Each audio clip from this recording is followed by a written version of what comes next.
Hold on, let's see if it's...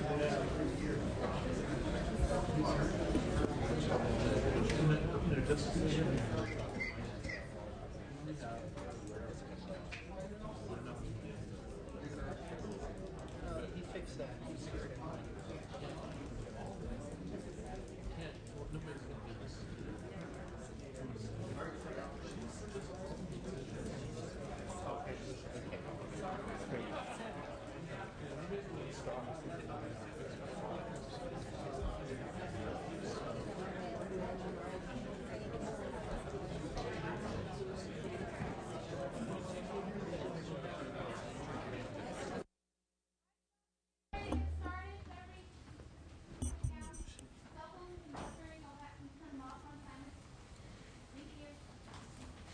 Thank you, Sergeant. This is Juan Arambula, Chair for the Budget Subcommittee number 4 on State Administration. We will be commencing with this afternoon's hearing. Several members, I am informed, will be arriving shortly, but nonetheless, the agenda is pretty dense. We have a lot of material to cover, so we will begin immediately. Oh, thank you. So good afternoon once again. This is Assembly Budget Subcommittee number 4. Today we are having an informational hearing. It's a hearing regarding revisions to inmate education, vocational training, and substance abuse programs within the California Department of Corrections and Rehabilitation. Let's not forget the R. Changes to the adult inmate programs stem from the fact that the legislature reduced the department's spending by $1.2 billion in adopting our revised 2009-2010 budget just a few short months ago this past July. The $1.2 billion budget reduction included, I repeat, a $250 million rollback in adult programming. So to some degree, the department has been following the direction of the legislature. However, let me note that the $250 million cut was a compromise developed by leaders from the legislature in response to the administration's May revise proposal, which was to eliminate all adult rehabilitation activity within all 33 prisons. So the legislature's stance in minimizing the cuts was in recognition of the overwhelming evidence that well-designed rehabilitation programming is key to preparing inmates to live non-criminal and productive lives, to reduce recidivism, to reduce incarceration rates, and to protect and to enhance public safety. The decision on how to implement the cuts was left to the California Department of Corrections and Rehabilitation. However, in approving of the reduction, the legislature gave clear direction to the department on how it was to proceed by adopting certain budget control language. Among the key points set forth by the legislature were, number 1, decisions should be made based on evidence-based studies. Number 2, savings should be made through efficiencies in how the programs were being carried out in program delivery. And 3, priorities should be placed on offenders who were assessed as being a higher risk to reoffend and who have time left in their sentence to complete their programming. 4th, vacant positions should be eliminated first. And then finally, the department should seek to maximize the use of all available federal funds. On September 17th, and let me note that Mr. Steffenshaw, I think, did an excellent job in terms of providing background materials for this hearing, which is contained in our agenda. But on September the 17th, the department released an outline describing its adult programming decisions and revisions. Today, this afternoon, we will hear further details about these changes and how they affect the delivery of education and substance abuse programs, as well as the impacts that these changes that are being proposed and soon to be implemented will have on the department staff who carry out programming activities. This hearing is intended to begin to answer several key oversight questions. I'm sure there will be numerous questions that will be asked as the hearing unfolds, but the broad areas I would like to cover today include, number one, the short and long-term impacts on the state budget. For example, we assumed there would be savings from the earlier release dates of inmates who had earned, who had completed the necessary courses, one legitimate function for today's hearing is to ask how will these proposed changes impact those budget decisions adopted by the legislature. Long term, to the extent we see no reduction in the recidivism rates, we will continue to see increasing costs in the correctional area. The decision-making process used by the department will also be looked at this afternoon, specifically how the programming revisions were arrived at, looking at what alternatives were considered but perhaps not accepted, and whether evidence-based practices were in fact being used. We will also look at the extent to which program effectiveness has been balanced against changes in program efficiencies, both short and long term. And finally, the department's ability to comply with requirements of the AB 900 program will also be looked at. In other words, can the department provide rehabilitation services for newly constructed facilities when we're cutting those services to existing facilities? And I think it's fair to say we're all painfully aware that further budget difficulties await us. At the same time, however, the best minds working in the field of corrections tell us that we will be mired in unsustainable prison spending if we are not strategic in how we use available resources. It is my intention that the questions we explore today will allow the legislature to ascertain the current scope of rehabilitation services and make sure that they remain a priority. This may mean that the legislature initiate a further, broader examination of the department's complete funding as we move into next year's budget cycle, in order to look at and identify existing resources that can be channeled or redirected back into rehabilitation programs. Before we begin, however, I'd like to note Mr. Amiano, Assemblymember Amiano, Chair of the Public Safety Committee. Welcome. Thank you for joining us. Any comments, Member Amiano, that you'd like to make at this time? No, but I would echo your compliment of the background materials. I think they're excellent. And Mr. Chair, I don't know if we've discussed this already, so I apologize. Apparently there is an overflow. If you're satisfied being in this room, that's fine. But I didn't know if you might consider leaving. Yeah. A request was made. It was considered, but logistically we were not able to accommodate it. So thank you for reminding us on that.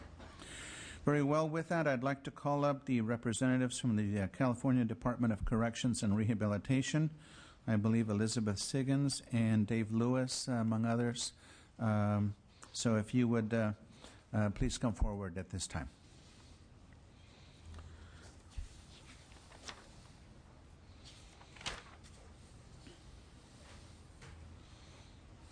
Can you ask the sergeant to come up here for a second?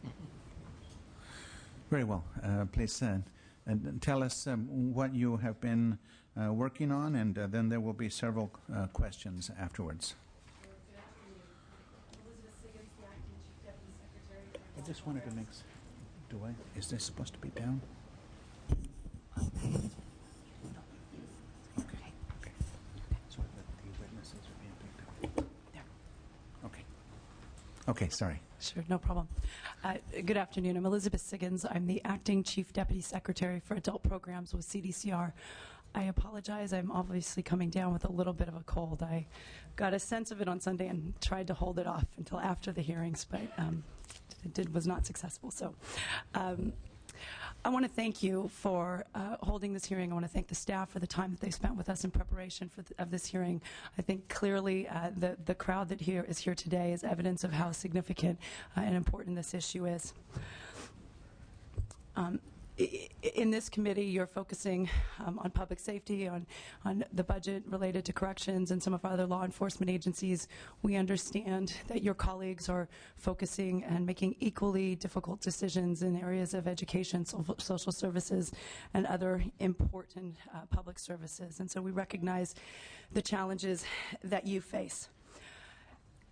I'm probably going to go a little bit longer than I normally would in opening remarks because I've been asked by the staff to walk through the decisions we've made, how we got to those decisions, et cetera. So I welcome you to interrupt at any point with questions. And I will put some of the detail off until later, but I'm trying to address as much of it as I can in the opening. As the Chief Deputy, and I'm sorry, I should introduce, I have here with me Dave Lewis, who's our Deputy Director of Fiscal Services, who will be helping me respond to your questions and concerns today. As the Chief Deputy Secretary for Adult Programs, I am responsible for the education services, the substance abuse services, and the community partnership programs within CDCR. I started in this position in April, and when I started, we were still in a growing mode. AB 900 was infusing additional resources, and we were still in the process of expanding.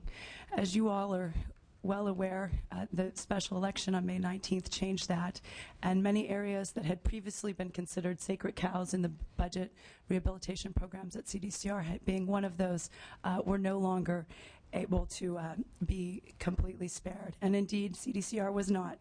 As the background material and the chair has already mentioned, CDCR received a $1.2 billion cut, including a $250 million reduction to rehabilitative programs.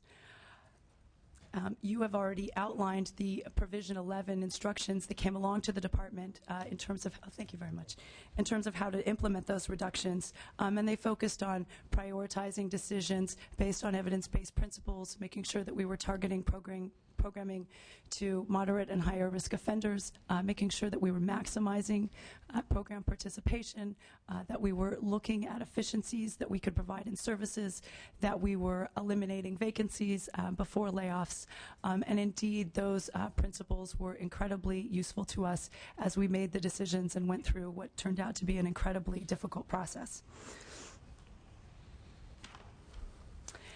In order to give you a little bit of a context of the cuts that we had to make, the reductions, the total reductions in terms of rehabilitative programming were about $250 million.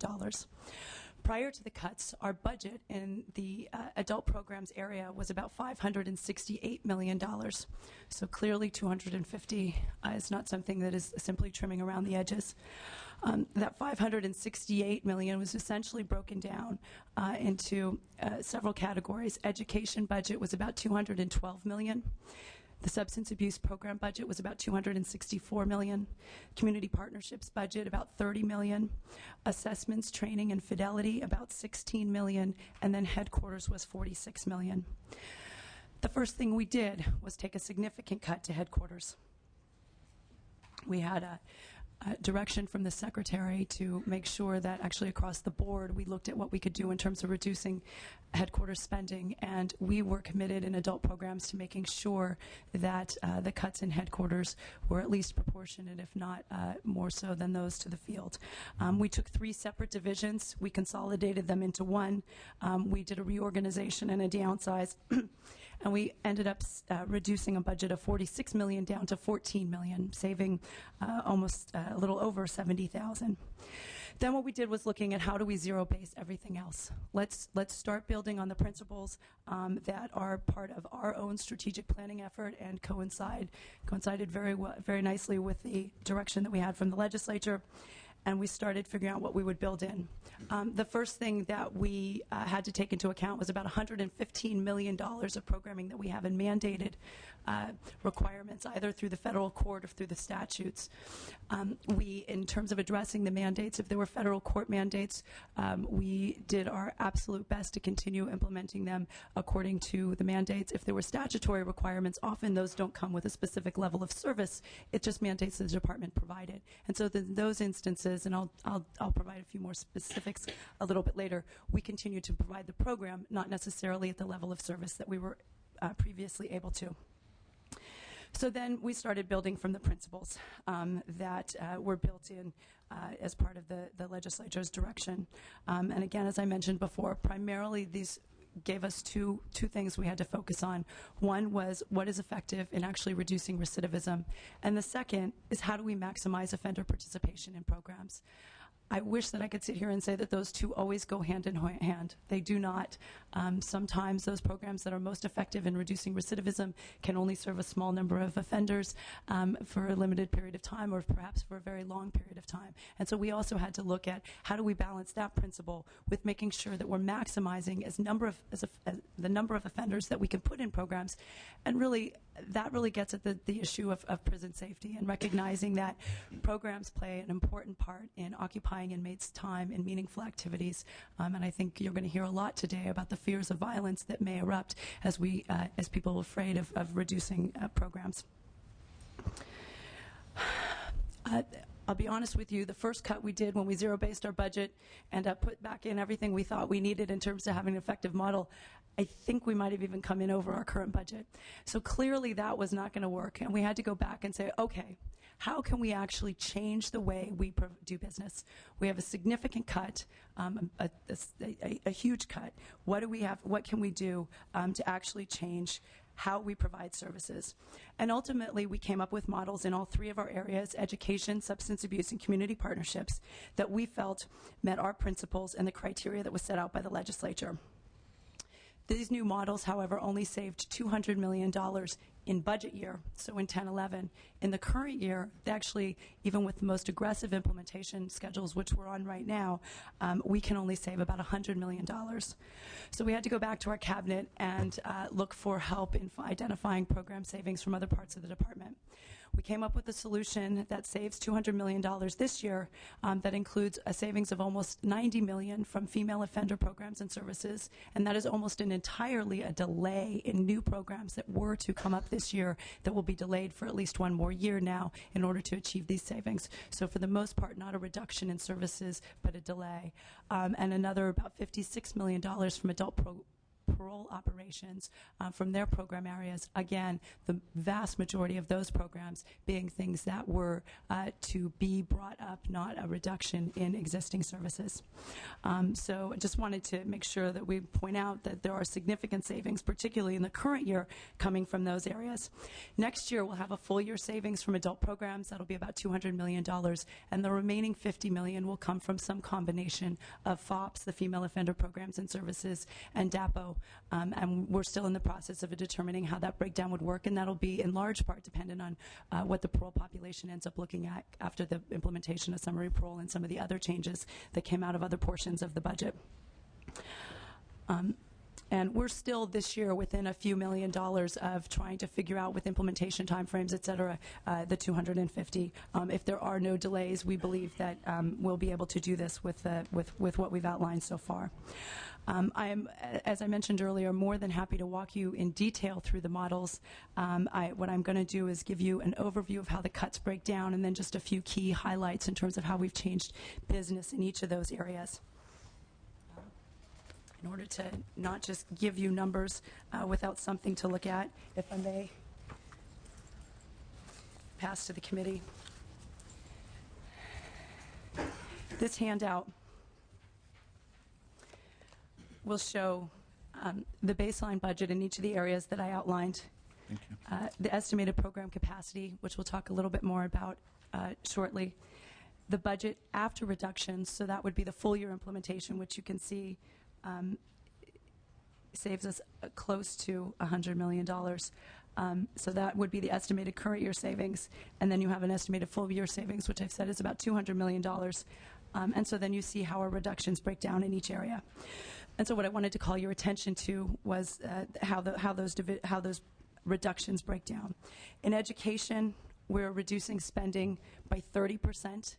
In substance abuse programming, we'd be reducing spending by 40%. Community partnerships, you don't see a reduction here. About half of that budget is federal funding. Another $3 million is inmate welfare funds. Another $1.5 million is the case management contract that we have for the visitor center, which we wanted to keep. And then there's a small portion of our budget that goes to providing sponsorship for volunteer programs and the coordination effort for that. And as I think you all know, and I'll be happy to talk more about, our hope is that we'll be able to expand volunteer programming within the prisons. And so this is a small, our small ability to be able to do that. We have made a reduction in our assessments, case management, and fidelity area. That's essentially the rehabilitative model piece that's keeping us true to effective programming of about 38%. We believe that we'll still be able to maintain the core infrastructure of what we need, that the department is committed to in terms of implementing evidence-based programming, but we can do so in a more efficient and, in some cases, in a slightly delayed manner. And then, as I've already mentioned, the reduction in spending to headquarters of 70%.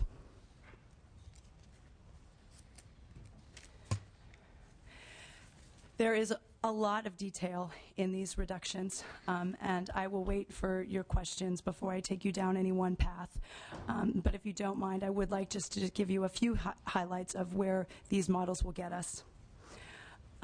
We have had across the department very clear direction from Secretary Kate to try to find any opportunity that might exist in this crisis. Sometimes, as we all know, it takes situations as dire as this to allow state agencies, really probably any agencies, but I think probably in particular state agencies, to change how we do business. And I do believe that we have found some. In the education area, we were still providing education 6.5 hours a day to 27 inmates a week. It's not best practices for adult learners, and it's not a way to maximize resources. One of the first things I heard when I came on this job, even before we were looking at budget cuts from teachers, was a complaint about having inmates at all different levels in their classes, including having some who already had GEDs or high school diplomas sitting in an adult basic education class. We were assigning based primarily on a first-come, first-served basis. In these new models, we're able to actually target educational services based on the inmate's grade level. You'll still have only 27 inmates in a classroom, but the sessions will be 3 hours, not 6.5 hours, so that will allow us to have 2 different sessions a day. And depending on the inmate's grade level, they may go to class 1 day a week, or they may go to class 5 days a week, or somewhere in between. So someone who is already functioning at a 7th grade reading level but still does not have a GED may go to class only 1 day a week and have homework independent study for the remaining 15 hours of their participation that week. Those who are functioning at the lowest levels will have class 5 days a week. They may even have one-on-one tutors available to help them with literacy services. With these new models, we are able to maximize capacity. Let me step back for a second, and I know that you've asked about alternatives, and there are some specific alternatives that we can talk about, but in general terms, when we had to approach a reduction of $250 million, we had a few options.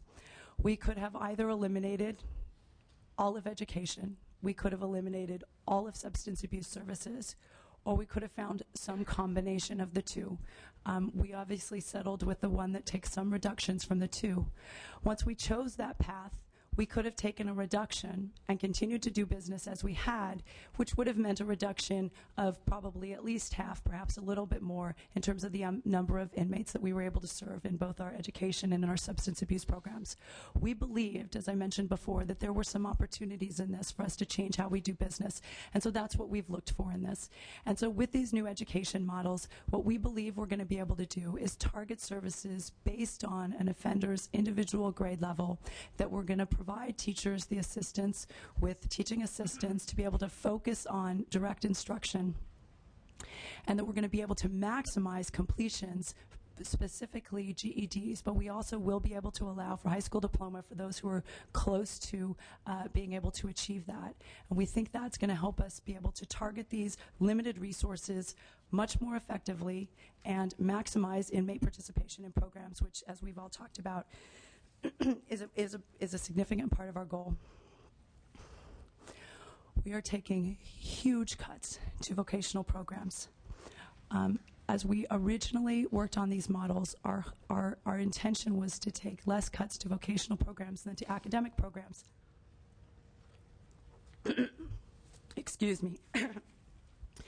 That was in part because of research like that coming out of the Washington State Institute for Public Policy, which we had been relying on, actually shows that recidivism reduction is greater for vocational programs than it is for academic. You're talking about probably a 9%. They show an average of 9% reduction for vocational programs, a 7% reduction for academic programs.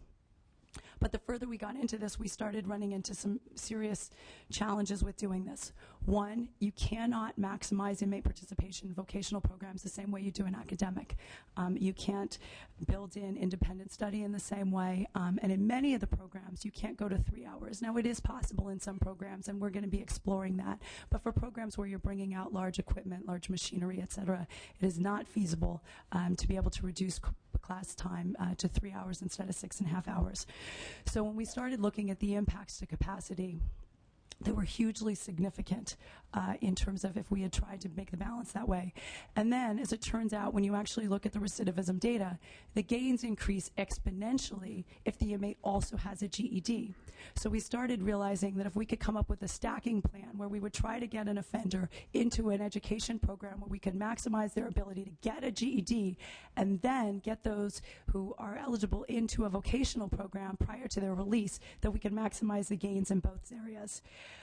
And so we revised our thinking and went back to that. So in order to get these reductions, we established criteria based in large part on the LAO recommendations. And we looked for programs that had an approved curriculum, that is currently aligned with an industry-recognized certification, that is actually obtainable within 12 months. One of the problems we see throughout our prison system is inmates being in programs and getting transferred before they have time to complete it. So one, by focusing on the programming being in the last 3 years of their sentence, we are able to maximize that right before their release. And two, we're able to make sure that that program is of enough length that we can get them through it before they're either transferred or released. The other criteria looked at the position job outlook based on the EDD standards, and here we were looking, does the industry have over 2,000 jobs, entry-level jobs a year, and is the average wage more than $15, which we were identifying as a livable wage. With the exception of cosmetology and eyewear, we retained classes unless they failed more than one criteria. So the fact that you missed one didn't knock you out. It was as if you missed more than one. And I have to be clear, just because something met all of our criteria and it was a trade that we were retaining, we were not able to keep all of the classes in that area. We still had to make further reductions. And so then, if we had to make further reductions, we looked at things like, is there a program that's vacant? So let's say a prison had 7 VOC programs and 4 of them met the criteria, but we could only afford to continue funding 3 at that prison. We looked at among those 4 that met the criteria, is there one that's vacant? If that was the case, then we eliminated that program first. Then we looked at, is there what is the job outlook? Actually, the next thing was the attendance criteria and whether or not how utilization of that program was. And then we looked at the specific regional data for that prison in terms of the EDD outlook based on where parolees are most likely to parole to.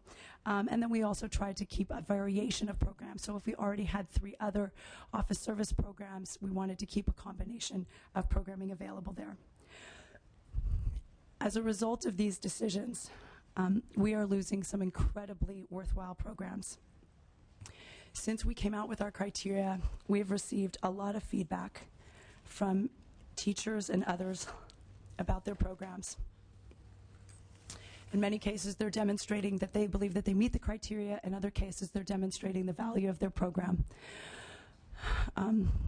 There's 2 points I want to make about this, and I know we're going to hear more about it today. Even if we were to determine that programs that we had previously identified did not meet our criteria, now did meet our criteria, based on new data. It would not change the number of programs that we could fund. We would still be limited in the funding we have. And it would just mean that we would now have to cut more programs that met the criteria as opposed to the few programs now that we've had to eliminate who still meet the criteria. So far, based on the materials that I've reviewed, and I've gone over them with my staff, none of the alternative documents provided have been able to undo the criteria we've established, and I can talk more about specifics in each area. And I say this to you, knowing that there are people sitting behind me who have dedicated their careers to making a difference in inmates' lives. I've spent time with them, and my heart is broken around these decisions. You have, and I don't say that lightly, you have given me one of the most difficult tasks in state government. I know that I have colleagues in social services who probably have equally difficult jobs. You've given me limited resources to spend. You've given me criteria on which to base those decisions. And I, along with my colleagues in the Department of Corrections, have done our best to find ways to make these decisions that meet the principles that we've all established. Unfortunately, there is absolutely no way that we can save $250 million without laying off a significant number of employees and reducing a significant number of programs. We've tried to do it in a way that's consistent with the evidence, that's consistent with maximizing programs, but it does mean that we're making some really hard decisions and some incredible teachers are losing their jobs.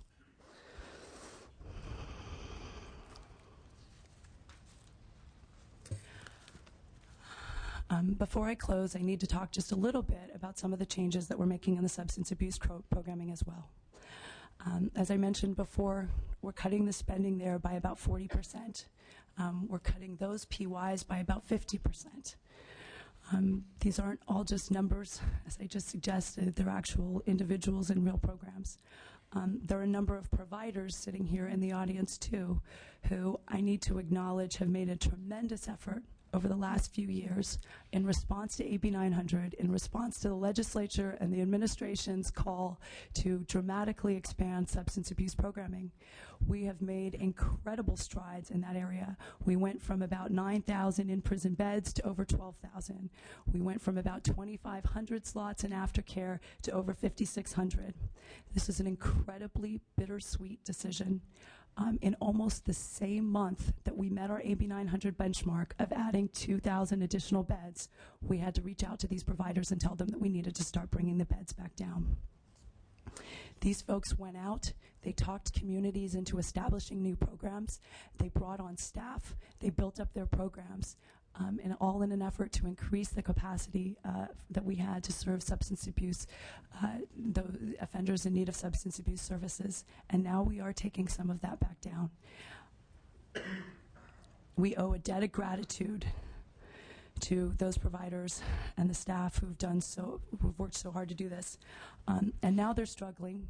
They have not only the cuts from CDCR, but as you all know, there have been incredible decimation of Prop 36. As I mentioned before, the research shows that there are significant reductions in recidivism for people who complete both the in-prison and the aftercare piece.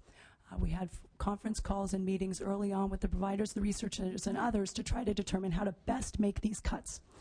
And what we came up with was to try to minimize, to the extent that we could, the impact to aftercare and to maximize the number of offenders that we could get into the in-prison piece.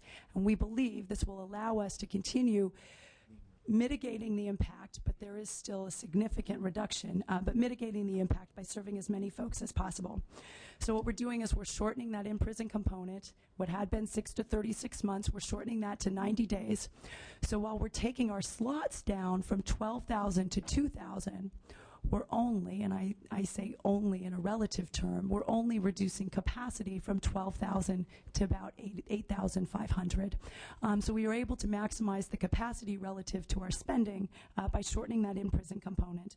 And that allows us to continue providing aftercare for at least half of the folks who come out of the in-prison program, which is historically how we've been funded. And so that's how we're continuing to operate. And we also made some decisions about the programs that we're keeping within substance abuse. So we're keeping the female offender treatment and employment program at the levels that we had previously had. We were funded and planned for expansion in the current year, which we're not going to be able to do. We're maintaining the civil addict program.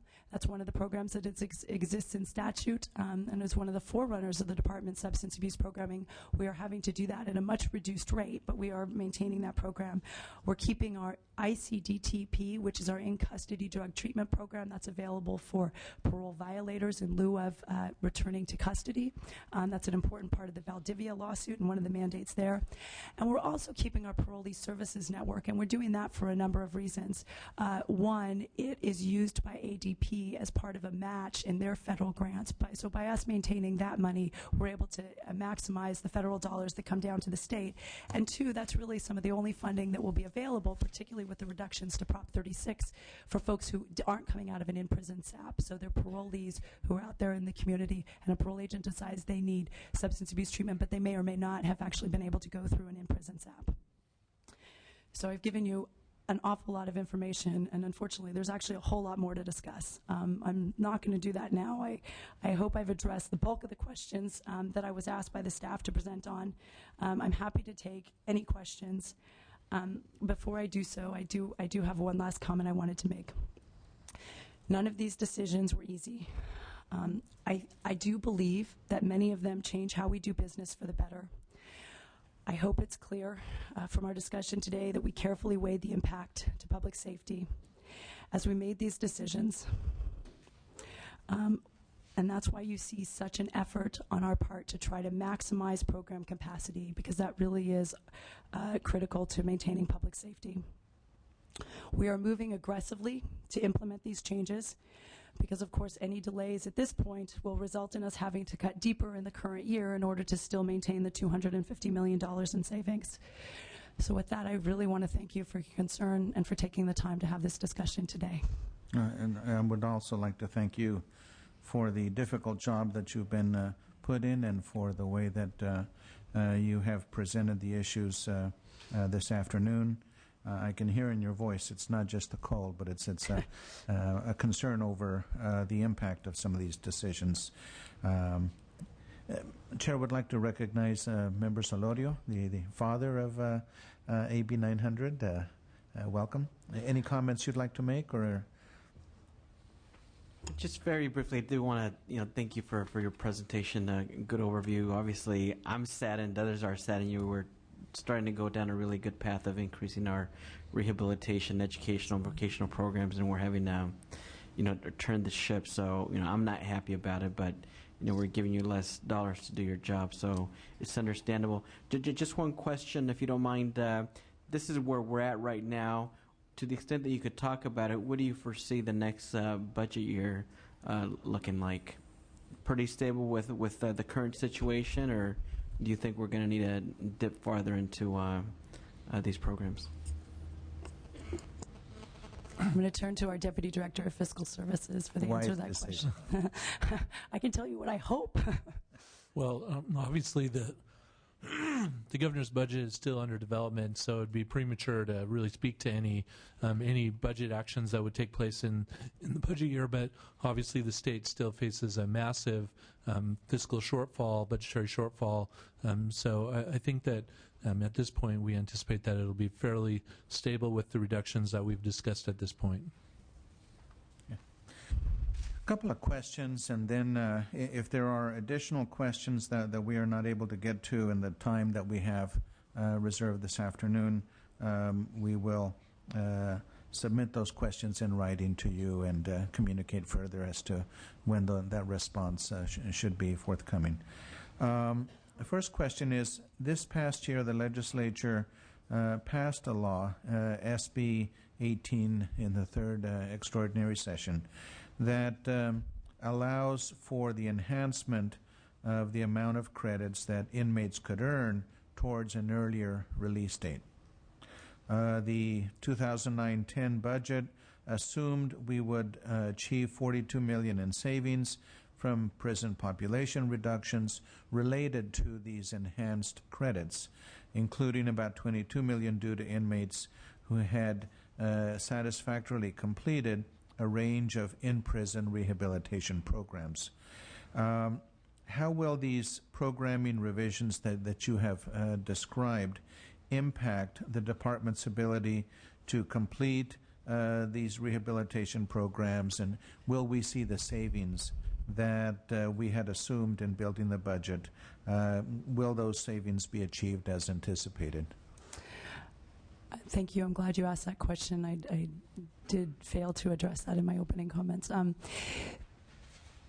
The short answer is that we're still in the process, one, of completing the regulations for that. That goes into effect on January 25th, as you know. That process will identify the specific credits that offenders get for the completion of each program. The second is tied to the efforts that we're making to try to maximize program capacity. And if I may, I just have another handout that might help clarify this, if I could distribute this. This one, I spoke to this earlier, but I think that this might help a little bit. And this document shows the efforts that we're trying to make to try to maintain capacity to the extent that we can. So what you see there is within academic education. If we can implement these models as designed, we can be able to maximize the number of offenders that we can serve, because they, again, no longer will be in class all week for 6.5 hours a day. We'll be able to have multiple classes and provide inmates education based on their specific needs. The other thing that I would point out is that these new models are based on completion and are based on getting the right offender into the right program at the right time. And so to the extent that we were not doing that before, and we were not doing that before to a great extent, we will actually, I think, be able to see far more, much higher completion rates as a result of the changes that we're making to how we do business. So we're still in the process of fine-tuning that, but I think it's not going to be nearly the reductions in savings that some people are thinking based on when they just look at a $250 million cut to rehabilitative programs. Although just a quick review of the figures on your chart show that the female population as a percentage served would drop down significantly, much below the male population. Yes, that's true, and we just came from a hearing on female offender services in which we talked a fair bit about that. And one of the things I said in that setting was that there are a few reasons that help to explain that. As I said there, I don't think they necessarily defend or justify the reduction, because it does end up with a disproportionate impact, but I think it helps to explain it.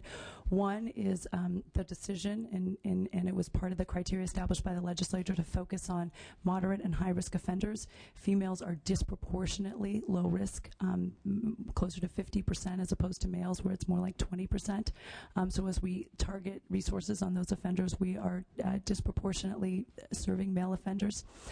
The second is that the female length of stay is much shorter than the male, so it's about 13 months. When we look at, well, can you actually complete an academic program or a vocational program in 13 months? That's not possible if you take into account the time spent at reception center, the pre-release processing, et cetera. And so what we did was we thought, the substance abuse piece, which is also a very high need among the females, is something that we can complete within that shorter length of stay. And so what you will see is the cuts to substance abuse are actually disproportionately less for the females. We're cutting their services there much less than we are for the males, and that is in part to offset that other decision. And we also made some gender responsive decisions in the kinds of programs that we kept up. So, for example, we have a trauma-informed, gender responsive program at Leo Chesney, one of our community correctional facilities. We maintained that. As I mentioned previously, we're maintaining the FOTEPs at their previous levels. So we tried to offset what you are absolutely right are significant reductions in education programming to the female offenders by some of these other programming that we can do. Yeah. The expert panel on adult offender recidivism reduction programming their recommendations placed great weight on the use of evidence-based principles and practices when designing and delivering successful rehabilitation programs.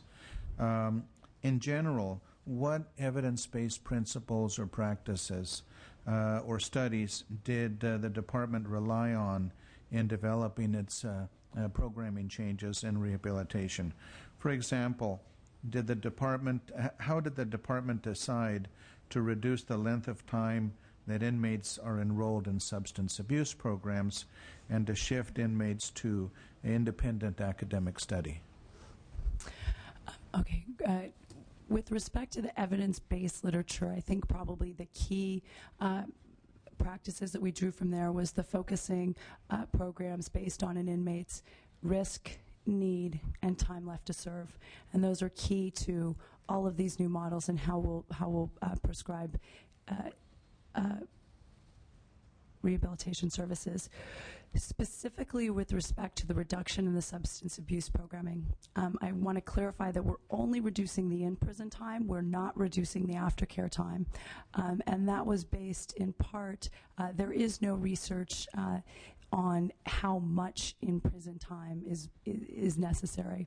As I said, offenders were spending anywhere from 6 months to 36 months, and we got on the phone almost immediately as we knew these cuts were coming and started talking with our treatment advisory committee members, our providers, et cetera, to try to say what could we do. And it was out of those conversations that we got the recommendation, well, why don't we look at minimizing the in-prison to make it enough to get the basics and enough to get that intro to the concepts, but really wanting to make sure that what we're doing is making that connection to the aftercare piece.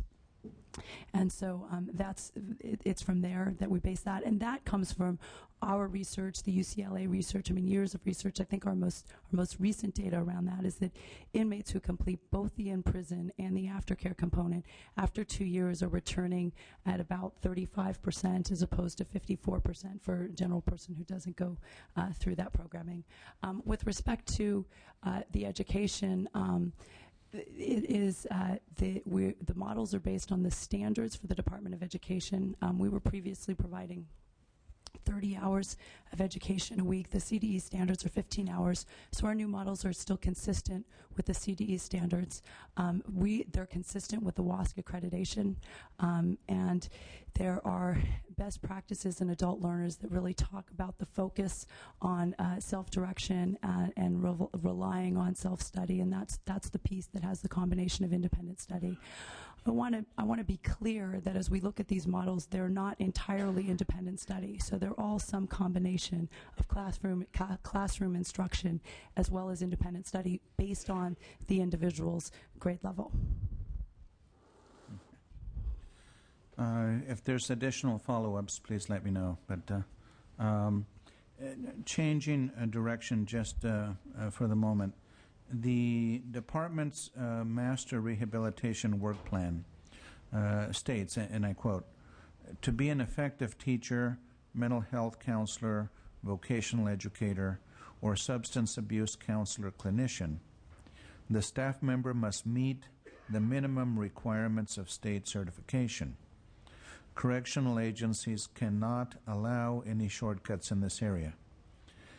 Notwithstanding this, what appears to be a very clear standard, the department has made a decision to lay off 600 to 900 professionally certified educators and vocational trainers, and to fill some of that gap with teaching assistants, inmate mentors, and community volunteers.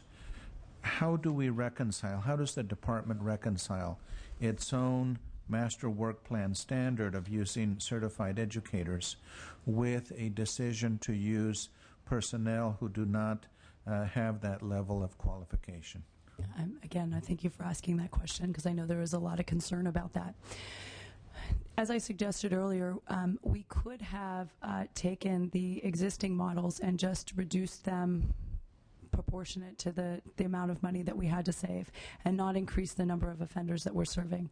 As we started to look at how we provide services, we thought, there are other ways that we could do this that are still consistent with CDE standards, all of the things I just mentioned. The teaching assistants will not be the ones responsible for providing the initial direct instruction.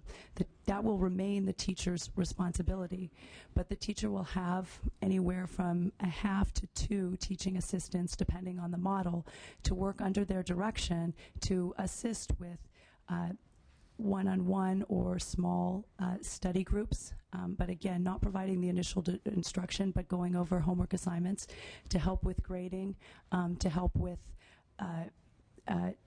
tutoring, as I said, and the other paperwork that comes along with the job, which I have to tell you is significant. One of the things that I think you will hear from folks who will get up after I'm done speaking is a concern that we're now expecting teachers to teach anywhere of up to 200 students. And so what I want to clarify is our expectation is not that they're ever teaching up to 200 students at the same time.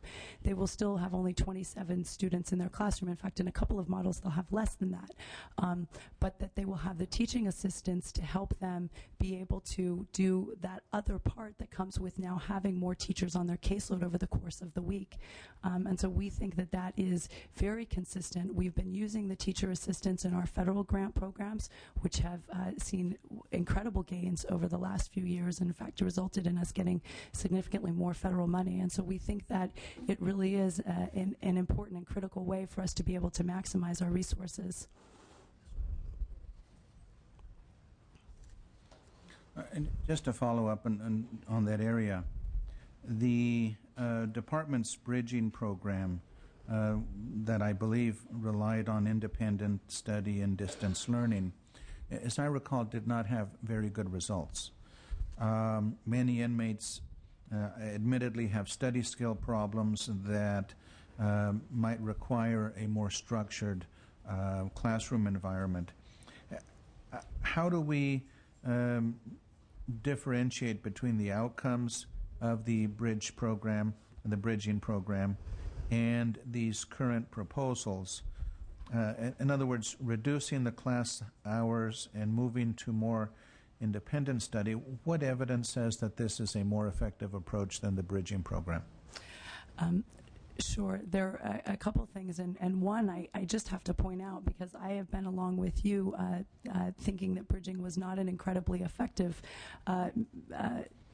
way of teaching, and we were very clear as we were developing these models that we did not want them to be bridging.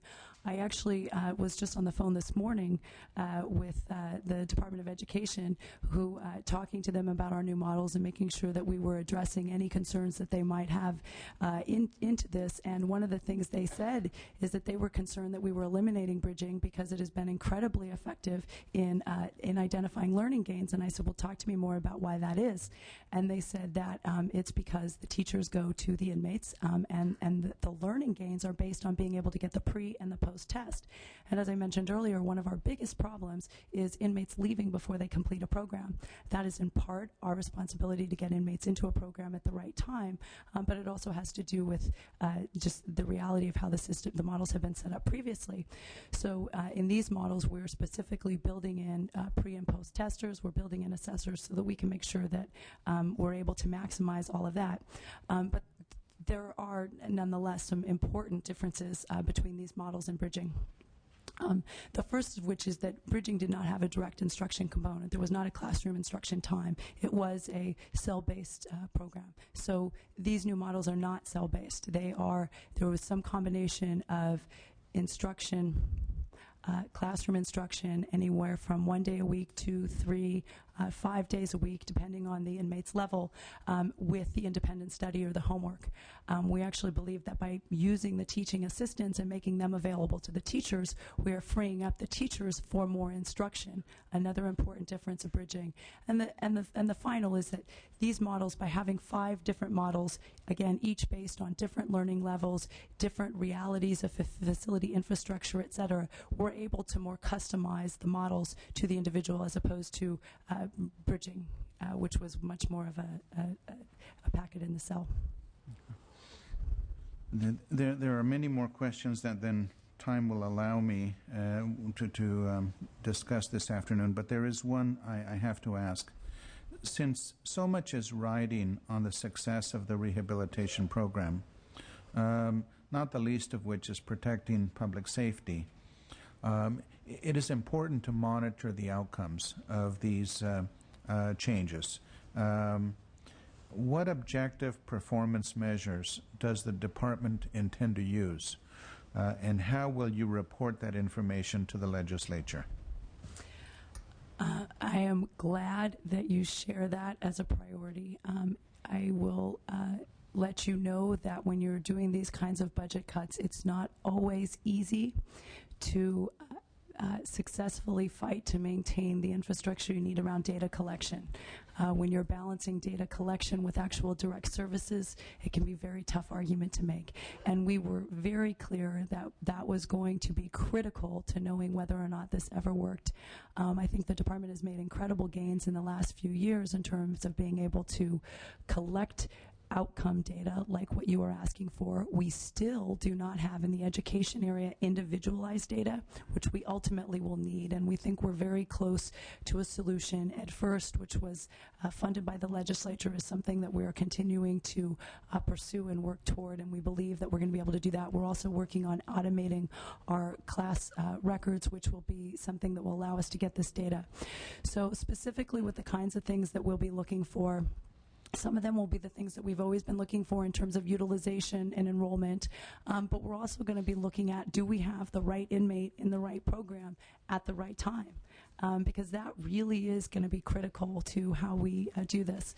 And then we were also be looking at the actual, longer term goals, the recidivism outcomes tied to individual performance, and those of course will be dependent on us being able to pull individual data.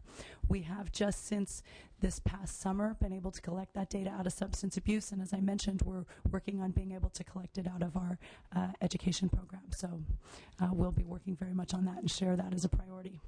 As I recall, the CROB, is there a representative here from CROB today? Would you please come forward?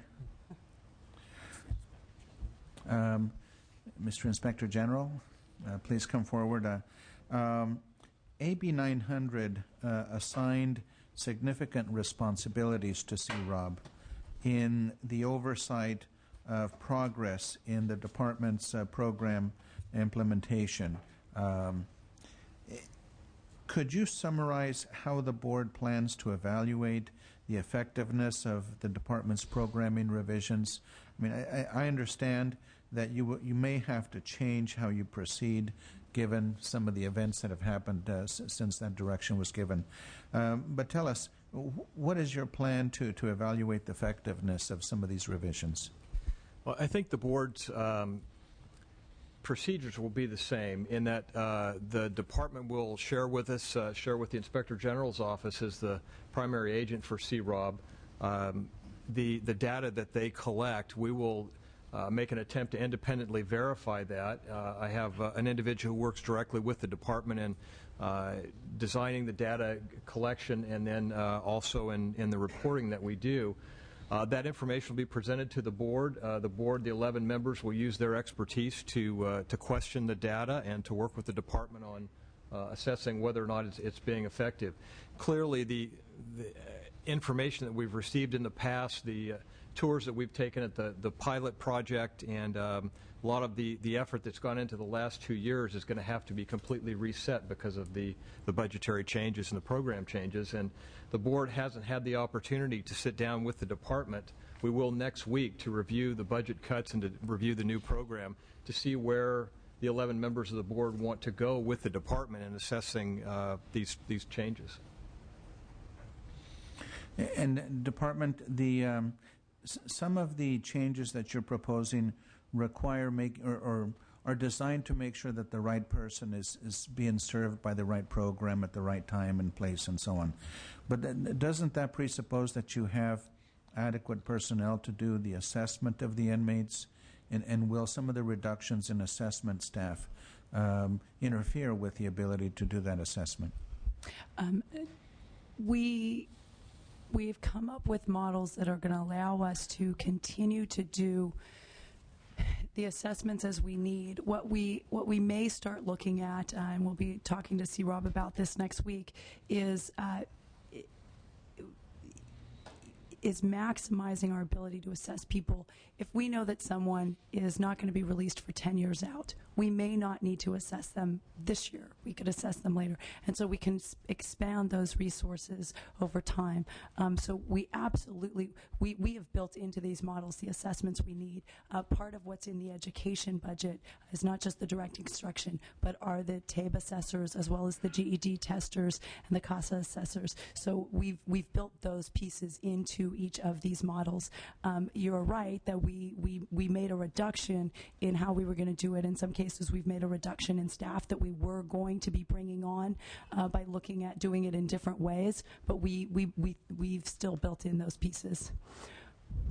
Part of what we will be doing, part of what you see in the reduction in the assessment is case management at a slower pace than we were going to do. And case management is clearly integral to us getting to where we ultimately need to be. But it is the next phase, and we believe we can phase that in more slowly, and that's what you see reflected in these savings. Member Amiano, is there a question or area you'd like to Yes, inquire? Mr. Chair, and thank you, and thank you too for your questions. They get right to the heart of the matter. I think we appreciate the position that the department is in. It's still unsettling. I mean, I have to admit to a bias about teachers. I was a public school teacher for 23 years, and what if this was suggested in a public education arena? I would be very unhappy, and not blaming you personally, but there is a lot of counterintuitive actions that have been taken. I'm thinking of my colleague, Assemblymember Salario and AB 900. It seems to me that you're in a conundrum, because I think the financing for more beds, the construction of more beds, was tied to programs, rehabilitation programs, and substance abuse programs, and now they're going to cut back on those. So how do you get those beds? How do you justify getting those beds with these reductions and cutbacks and redesigns, so to speak?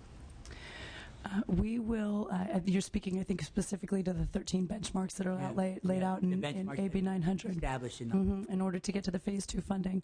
And we are about to make a case before the panel that we believe that we have met a number of those benchmarks. We still have a few to go, and we will be making the argument. With respect to the reductions, there is actually a piece in the language that does make them dependent on the funding being available. So as I mentioned before, for example, the 2,000 additional SAP beds, we brought them up. When funding came down, we're bringing some back down, but we were able to meet those benchmarks when we had the funding. Thank you, Mr. Chair. Thank you. Thank you. One final question, and then I'd like to call up representatives from the Ledge Analyst's office. In reviewing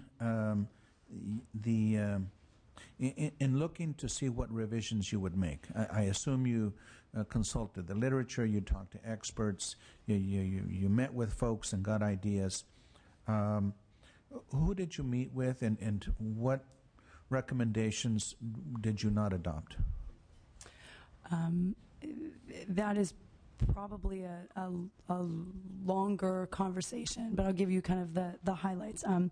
We certainly had many initial conversations with labor organizations, SEIU with the education, and some with CCPOA around the substance abuse piece there. The staff, most of the staffing around the substance abuse programming is bargaining unit 6 parole agent staff. There's some in-prison staff that are correctional counselors. With respect to SEIU, we were able to incorporate, I believe, many of their recommendations and worked hard to try to build them in, one of which was to eliminate vacancies first, and that was a key principle of ours. One of their recommendations was to have... And are we successful in doing that, in eliminating the vacancies first? Yes, yes. And we did, one was to have the SAP beds, the substance abuse beds, match the out-of-prison beds, and we actually went further than that. We're only going to have one in-prison bed for every 2 out-of-prison beds, so we went further with that. One was to expand the use of vocational and bridging teachers to get more federal funds. And the problem there is that, and the thought there was that we could use those teachers to do assessments. The issue is the federal funds are based on us actually getting the learning gains. This is the WIA funds in particular. They're actually based on learning gains, not specifically on how many people we assess. In fact, I have a couple of charts that I could distribute on that, showing our increases in federal funds that we've gotten. And part of what we've actually built into our models is being able to have enough assessors to be able to do those matching. But it's actually the instruction that has to happen to demonstrate the learning gains to get the additional funding. But our WIA funds have gone up from $1 million to over $4 million last year. Our learning gains have increased by 10% per year. One was to have more half-time assignments, and clearly we've done that. I mean, we've cut every day into a two-part program. One was to target by grade level, and we've built that into our models. One was to do more distance learning, like we see at Pelican Bay, and that is very much ties into the idea of the independent study and what we know from there. We're of course matching it with classroom instruction and not doing it as a standalone where it's just independent study. We're doing that. The other was to give credits for completion, which we are able to do thanks to the legislature that has built in the program completion credits. One was to focus vocational trades on the job outlook, and we, of course, did that. There are a couple that we were not able to incorporate. One was to expand the VITIA federal funds, and we're maxed out on our ability to get those. But the other one, I think, is one that is a little more complicated, and that was to try to look at alternative work schedules, and an idea that maybe we could go to more part-time scheduling. And the issue there is that most state workers work 260 days a year. We're already on an alternative working schedule with our teachers about 220 days a year, and there's actually 208 teaching days. So when we reviewed that, we any further reduction in actual teaching days would have had significant further impact on our capacity. And so we really felt like we could not afford at this point to reduce the amount of teaching days available, so we were not able to build that into our models. With the substance abuse community, as I mentioned before, we met with the providers and the researchers who we've worked with for years, and there we incorporated this idea of trying to reduce the in-prison time in order to maximize aftercare, really with the idea being that let's make sure we're mitigating whatever impacts we have to aftercare. And the other piece was to hold on to that parolee service network, because that was one piece that allows us to provide programming to parolees that aren't in any of our other programs. And I'm sure there are others, but I'd like at this point to invite the representatives from the LAO's office to please come forward and join us at the table.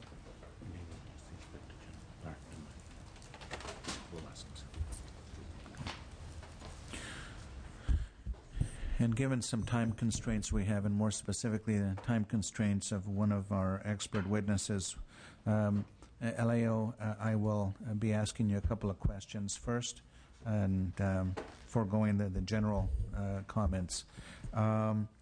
In the February 2008 report issued by the LAO's office on reforming prison education to improve public safety, it was stated that the department spent about $4,200 per inmate per year on education programs. There obviously have been some changes since 2006-2007 budget year.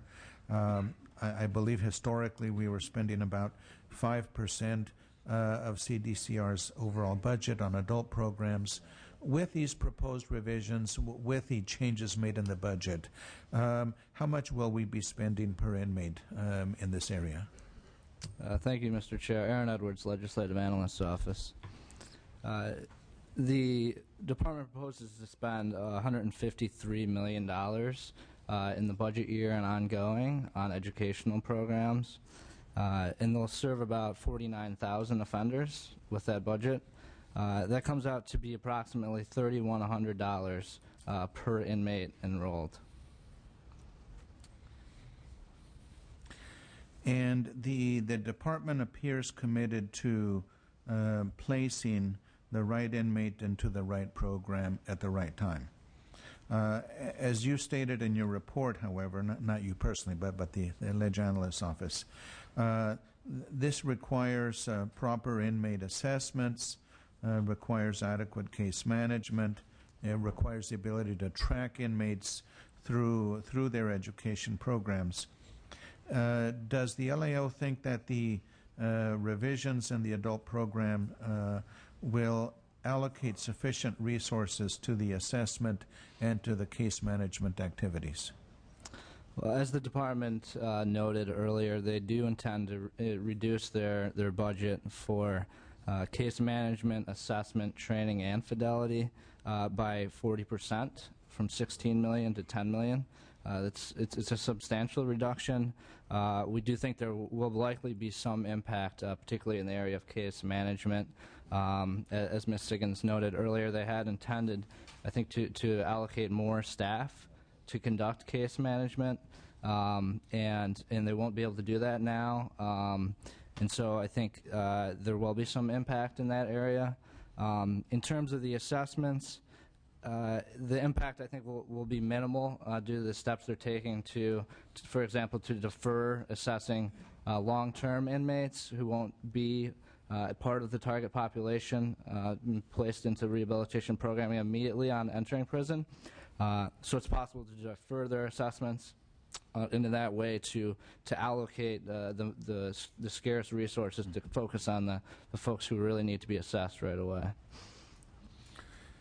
The LAO's assessment, what was your assessment of the department's bridging program? And if it was deemed unsuccessful, why do you think that was? We haven't done a formal assessment of that program, nor are we aware of any other internal or external evaluations of the bridging program. And therefore, there is no direct evidence to either suggest that it's effective or ineffective. We just don't know.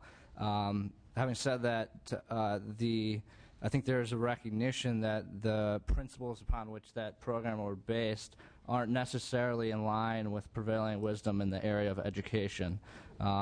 It's not ideal to deliver instruction, for example, through a cell door. And there was no in-class instruction time included in that program.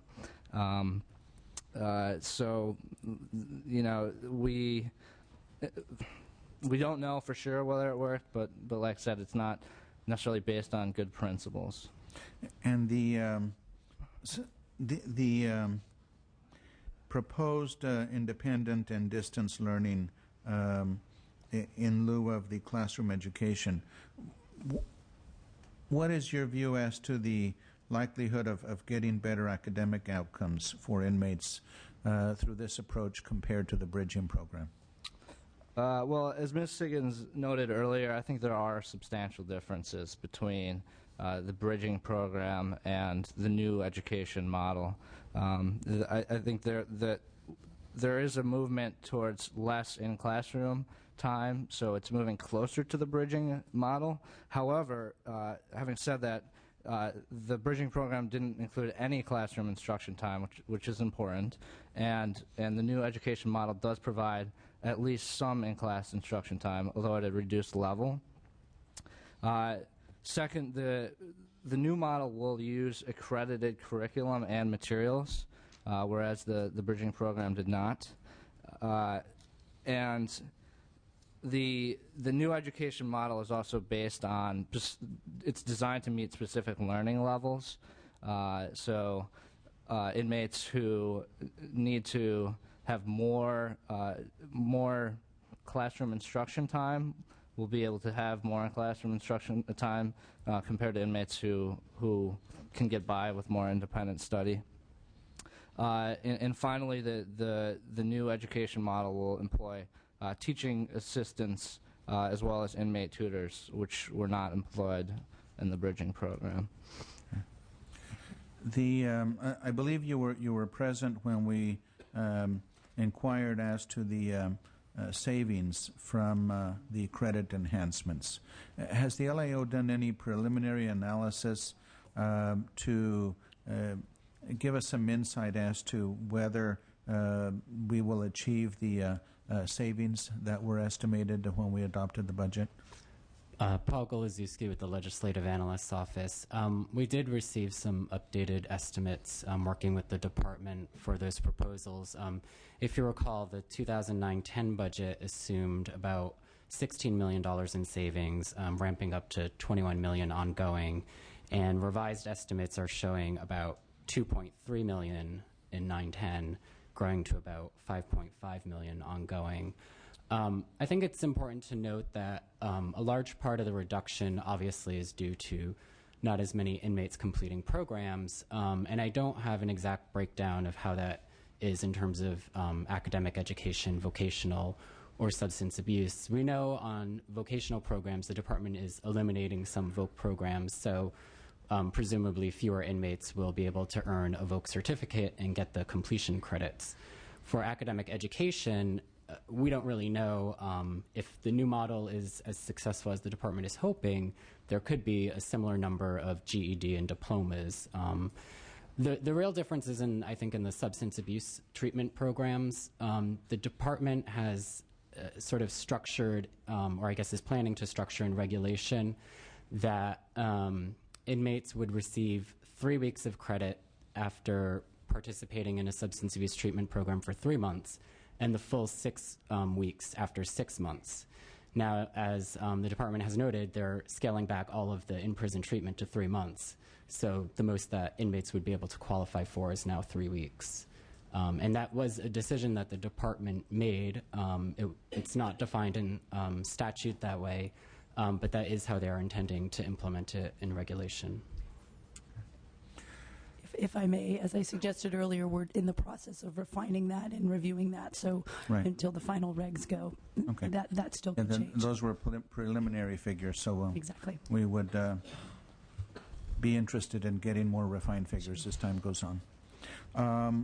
The LAO report recommended that the department move to half-day classes to increase the enrollment capacity at little to no extra cost. The department is now proposing to limit classroom instruction to 1 or maybe 2 hours per day to reduce the costs. Is this taking your recommendation too far?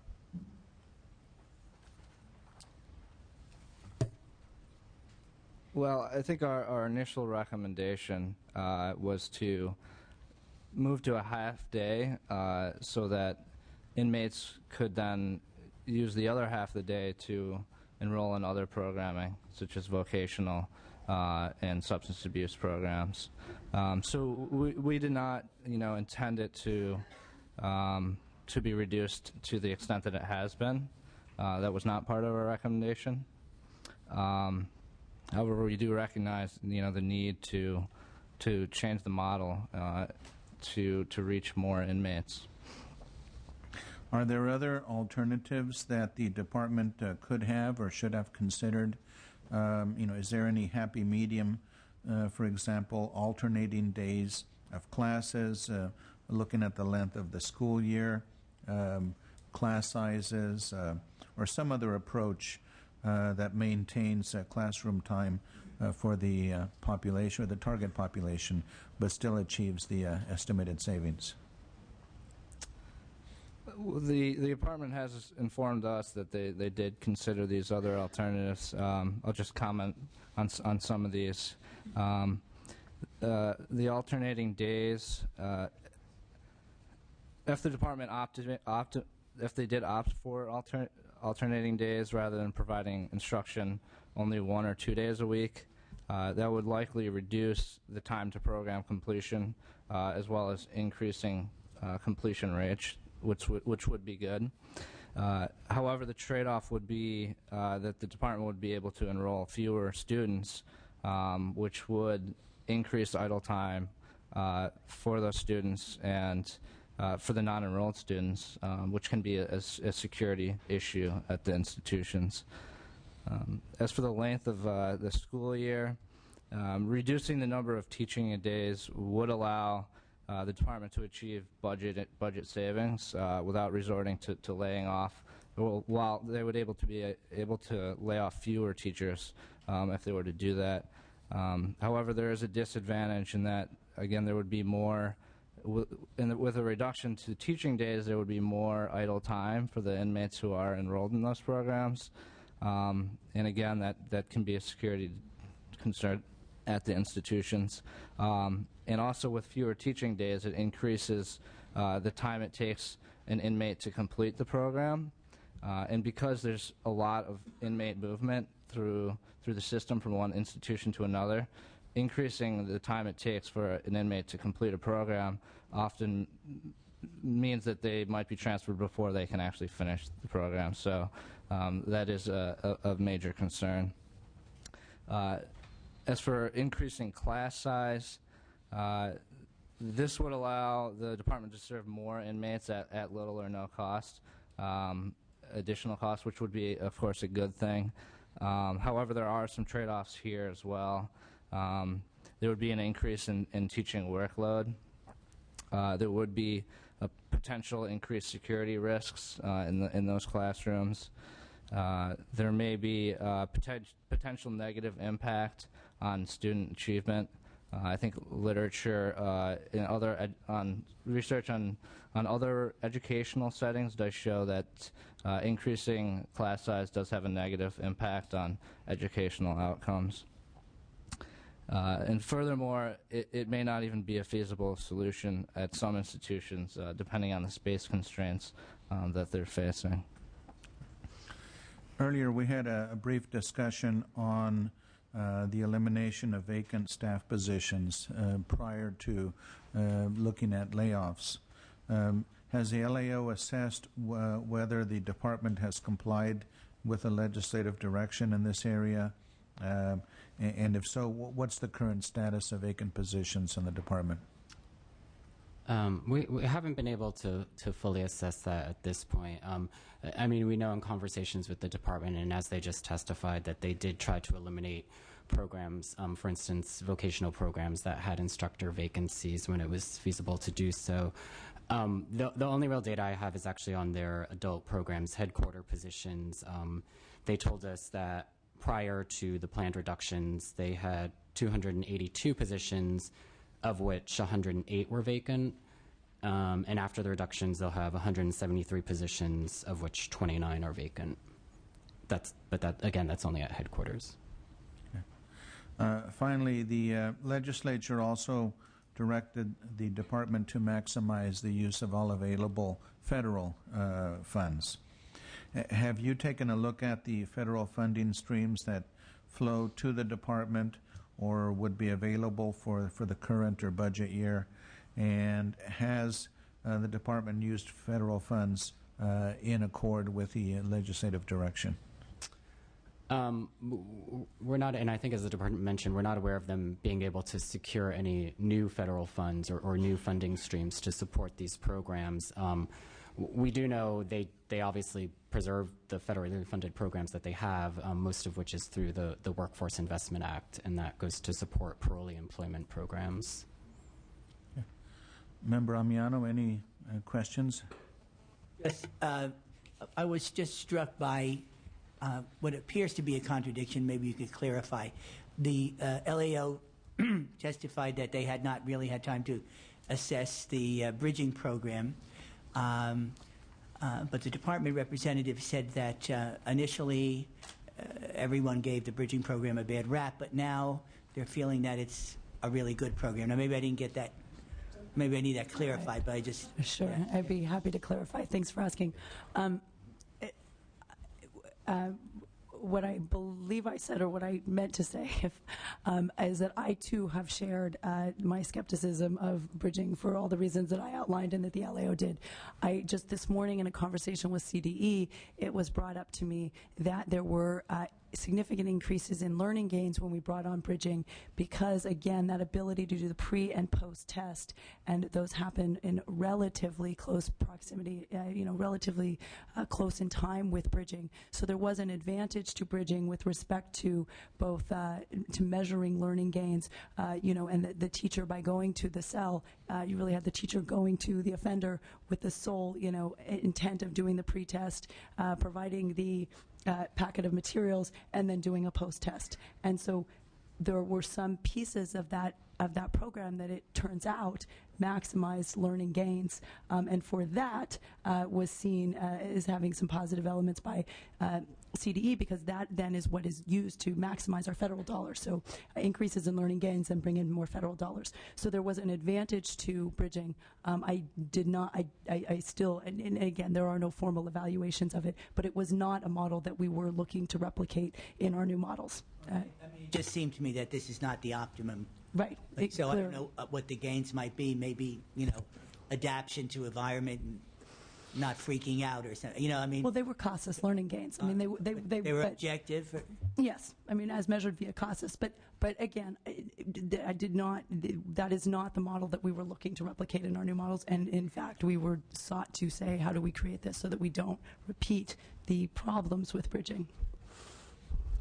Thank you for asking to clarify. I'd like to ask all of the witnesses to remain available. I would like to excuse you for the moment, but if you would please remain available should there be follow-up questions generated by the two individuals I'm about to present. The expert witnesses, I'd like to call up our number one, Barry Chrisberg. Mr. Chrisberg is the Distinguished Senior Fellow at the National Council on Crime and Delinquency. He is known nationally for his research and his expertise on juvenile justice issues, and is called upon routinely as a resource for professionals. Dr. Chrisberg received his master's degree in criminology and a doctorate in sociology, both from the University of Pennsylvania. He has held several educational posts. He was a faculty member at the University of California at Berkeley, no stranger to teaching assistants. He is also an adjunct professor with the Hubert Humphrey Institute of Public Affairs at the University of Minnesota. Currently, he serves as clinical professor of psychiatry at the University of Hawaii, and Dr. Chrisberg was appointed by the legislature to serve on the California Blue Ribbon Commission on Inmate Population Management. Welcome, Doctor. Thank you. I'd also like to introduce Stephen Sturr, who is Executive Director of the Correctional Education Association, the largest international association of educators in adult and juvenile corrections for over 20 years, I believe. He is an adjunct professor in criminology for the University of Maryland University College, a special consultant for the plaintiffs in a court case involving the provision of special ed services to youth incarcerated in Washington, D.C. jail, and a trainer to the Ohio Department of Rehabilitation and Corrections and the Louisiana Department of Corrections in the development of inmate peer tutoring programs. Welcome to you both, and Dr. Chrisberg, if I may ask you to begin. Sure, thank you. Thank you very much. I appreciate the opportunity to speak to this committee. For those of you who know me, I'm probably regarded as one of the biggest budget hawks when it comes to the Department of Corrections budget. I think we spend far too much in California on our overall corrections budget, and I think right now we're involved in a dangerous situation in which critical parts of the California economy, including higher education, K-12 education, human services, are being sacrificed, and in numbers far greater than I think we can possibly recover. So I don't think anyone would accuse me of being a defender of the Department of Corrections budget. In fact, I've often been suggested that I think it's one of the more bloated bureaucracies that I've seen across the country. Having said that, I'm about to tell you that I think the proposals here are really wrong-headed. You mentioned the Blue Ribbon Panel, which was 20 years ago. Since that panel, there's been at least 12 independent assessments of the Department of Corrections, their programming, the issue of rehabilitation, including an extraordinary effort led by former Governor George Machin. Not one of those 12 groups has recommended this, and I think for good reason. Number one, the extraction of programs, the weakening of programs. I find this word streamlining hard to take because there's so little going on already. I don't know how you streamline what little is going on. But you know what I would tell you is this, and that is the research is overwhelming that what makes prisons safer are programs. More than any single thing that you could do to reduce disciplinary infractions, violence in prisons, it's programs, and there's pretty solid academic research on that. So one consequence of this direction is to make our prisons even less safe than they are right now, put our correctional officers at greater risk than they are right now, and it seems to me we shouldn't be thinking about that. Secondly, programs, and it's been mentioned clearly, there's clear evidence that programs in prison and transitional programs reduce recidivism. So we're also talking about eliminating investments that are going to make our community safer and reduce crime in California. Beyond that, and I think some of the issues that were raised,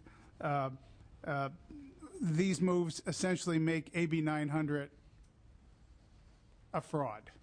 And while somebody might reach for technical language in the legislation, I don't believe anybody in the legislature, or very few people, would have voted for AB 900 if you knew that the rehabilitation part would have been, you know, completely eliminated. I just don't think the votes would have been there. I think that bill could not have passed. I certainly know that I was very close during that period with Senator Mike Machado, and the only reason he endorsed this bill was because of the hope that there would be rehabilitative investments that have not existed. The other thing I want to just mention quickly is that this report talks about delaying funding. What that translates into for community vendors is that they're not going to survive. And so the notion that you can delay for a year funding to community-based agencies that basically need these funds to keep their staff going, pay their rent, keep their program going, you know, it's just putting a polite words on essentially we're going to let those agencies die. And what this plan to me represents is going backwards on a commitment that the legislature made to gender-specific programming, going backward in a number of areas, and pretending, and I would emphasize the word pretending, that this can work. I kept on listening to the word models. We have these models.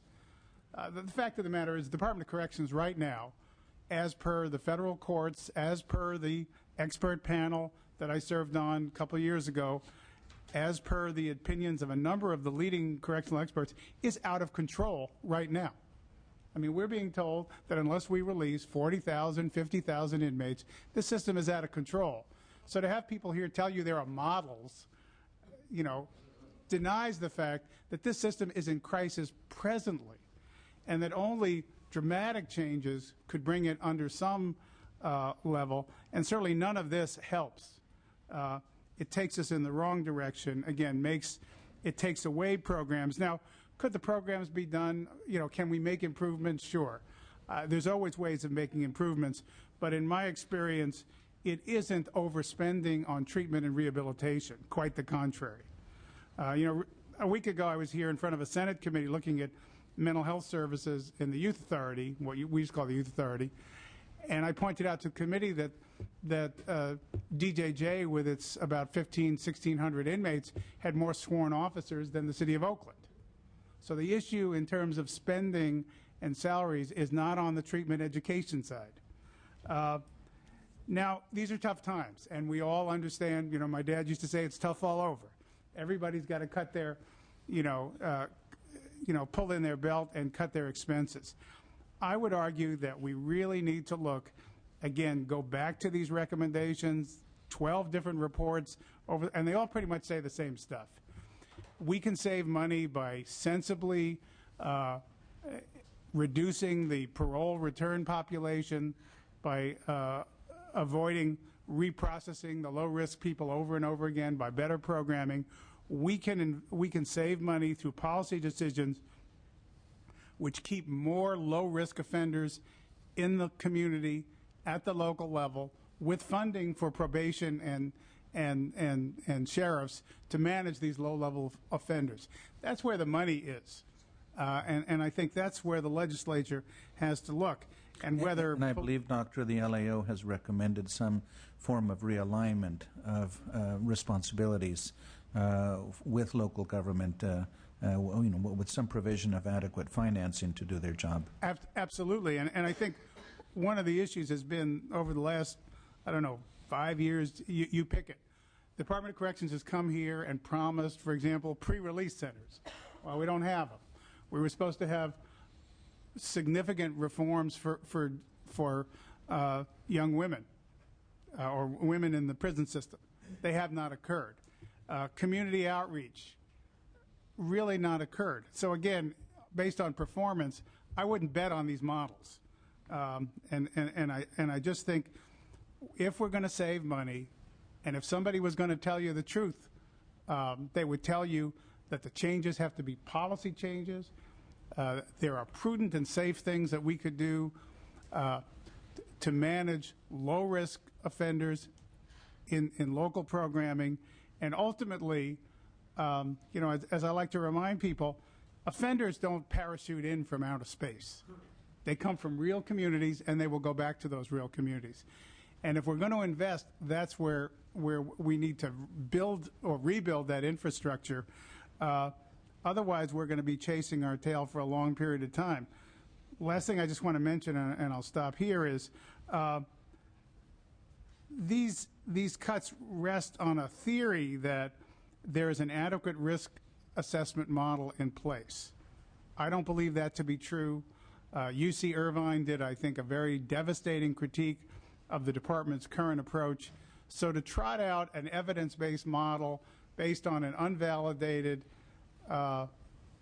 assessment system that will lead to non-existent treatment programs, this just makes no sense.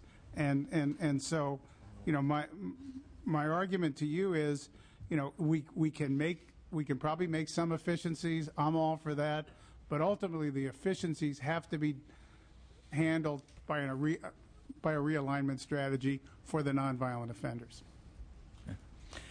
You have uncannily addressed the questions I was going to ask you. So, so I will ask Dr. Sturr if you would. We would love to hear your thoughts on this subject, and that there may be some additional questions for either or both of you afterwards. Thank you, and thank you for the opportunity to testify, and thank you for the introduction. One of the things that I've done that I've been involved with that's important for this testimony is that I've also been involved in some of the seminal research early in the year 2001 called the three-state recidivism study. The handout that I think was turned into you refers to it in the back. It's called it's a summary called Education Reduces Recidivism. That study has been very seminal to spur other people to study the issue of education and its impact. Even as far as Australia, the Australians took what we modeled and did it on vocational programs. I say that not to toot the horn for the Correctional Education Association or for me, but to say that there has been an appreciable body of research, and it doesn't get down into specific levels of which programs work better than other programs or which combinations, but it is quite clear that education has a tremendous impact in reducing recidivism and affecting public safety in the long run, and in other ways bringing a positive payback. And I'm rather astounded today. I'm having to depart a little bit from what I wrote because I'm astounded, but I've been encouraged by some of your remarks to see that we're sitting here saying we don't know how many students are placed in the wrong programs, or we don't have any data on their individual achievement, and wondering what happened with the Department of Corrections in their basic responsibility for keeping information on what people do in programs, what programs they're in, and place them in proper programs. And that, in my experience in looking at other states, when that fails, it's not necessarily because the teachers weren't doing it, it's because the Department of Corrections didn't set up the parameters the collective didn't feel was important. And then to see somebody come up today and say, we've got these models to fix, the train isn't running the tracks because it doesn't have a motor in it in the first place. Now you take the whole train off and replace it with something different. You could put a new motor in it. You could very easily start doing some things with the teachers and with the programs you do have now, if you did some very basic kind of things to collect data and to drive the train and to do program planning. In my written testimony, I presume that you've gotten that. Let me just refer to some of the things. John Jay College had a symposium last year, which I attended, which I helped with, and they quoted a number of recent studies, and let me just share some of this. This is a quote from Jerry Gaze, who's a well-known researcher. Taken together, numerous studies suggest that correctional education can reduce recidivism and increase employment levels and wages. The true size of this effect is still unknown. However, across 4 meta-analyses identified by Jerry Gaze, reductions in recidivism range from 7% to 46%. The takeaway message is that correctional education does promote successful prison reentry. And the studies listed in my testimony. If you reduce recidivism by 7%, you've more than paid for that program. Just the salaries and the materials. And then you think of the next year and the next year what you've saved. I mean, why are we even suggesting to cut these correctional education programs, even if we haven't collected the data that we need to? Because they're probably doing a good job, we just don't know. I mean, it just doesn't make any sense to me. And I'm not from California, and I'm not as familiar with the programs to give you an analysis of individual programs.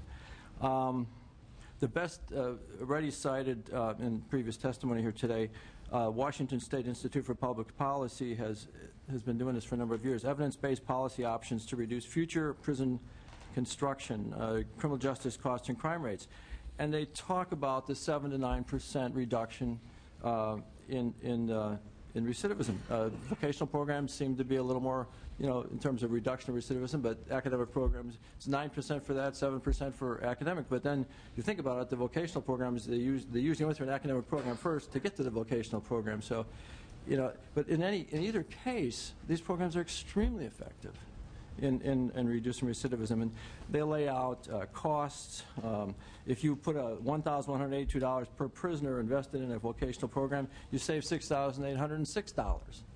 And for the academic program, I think they're basing this on the average amount of money they invest in the program, $962 for an academic program, it pays back $5,306 in future criminal justice costs. So I just limiting these educational resources is going to be very, very harmful. My area of expertise, I got into corrections because I was a reading teacher. I taught high school for 5 years, and I became a reading teacher, and then I went and got my doctorate in learning disabilities. And when I started working in corrections, right away I just saw the huge amount of illiteracy that exists in the prisons, and particularly the state of Maryland. So I made that as my primary focus while I administered programs eventually that covered basic literacy through college, including special education. Literacy, and it was my initial area, and still is. The peer tutoring programs that I'd like to talk about briefly that we did in Maryland and then teamed up with Ohio to build a better model are being adopted by the Federal Bureau of Prisons.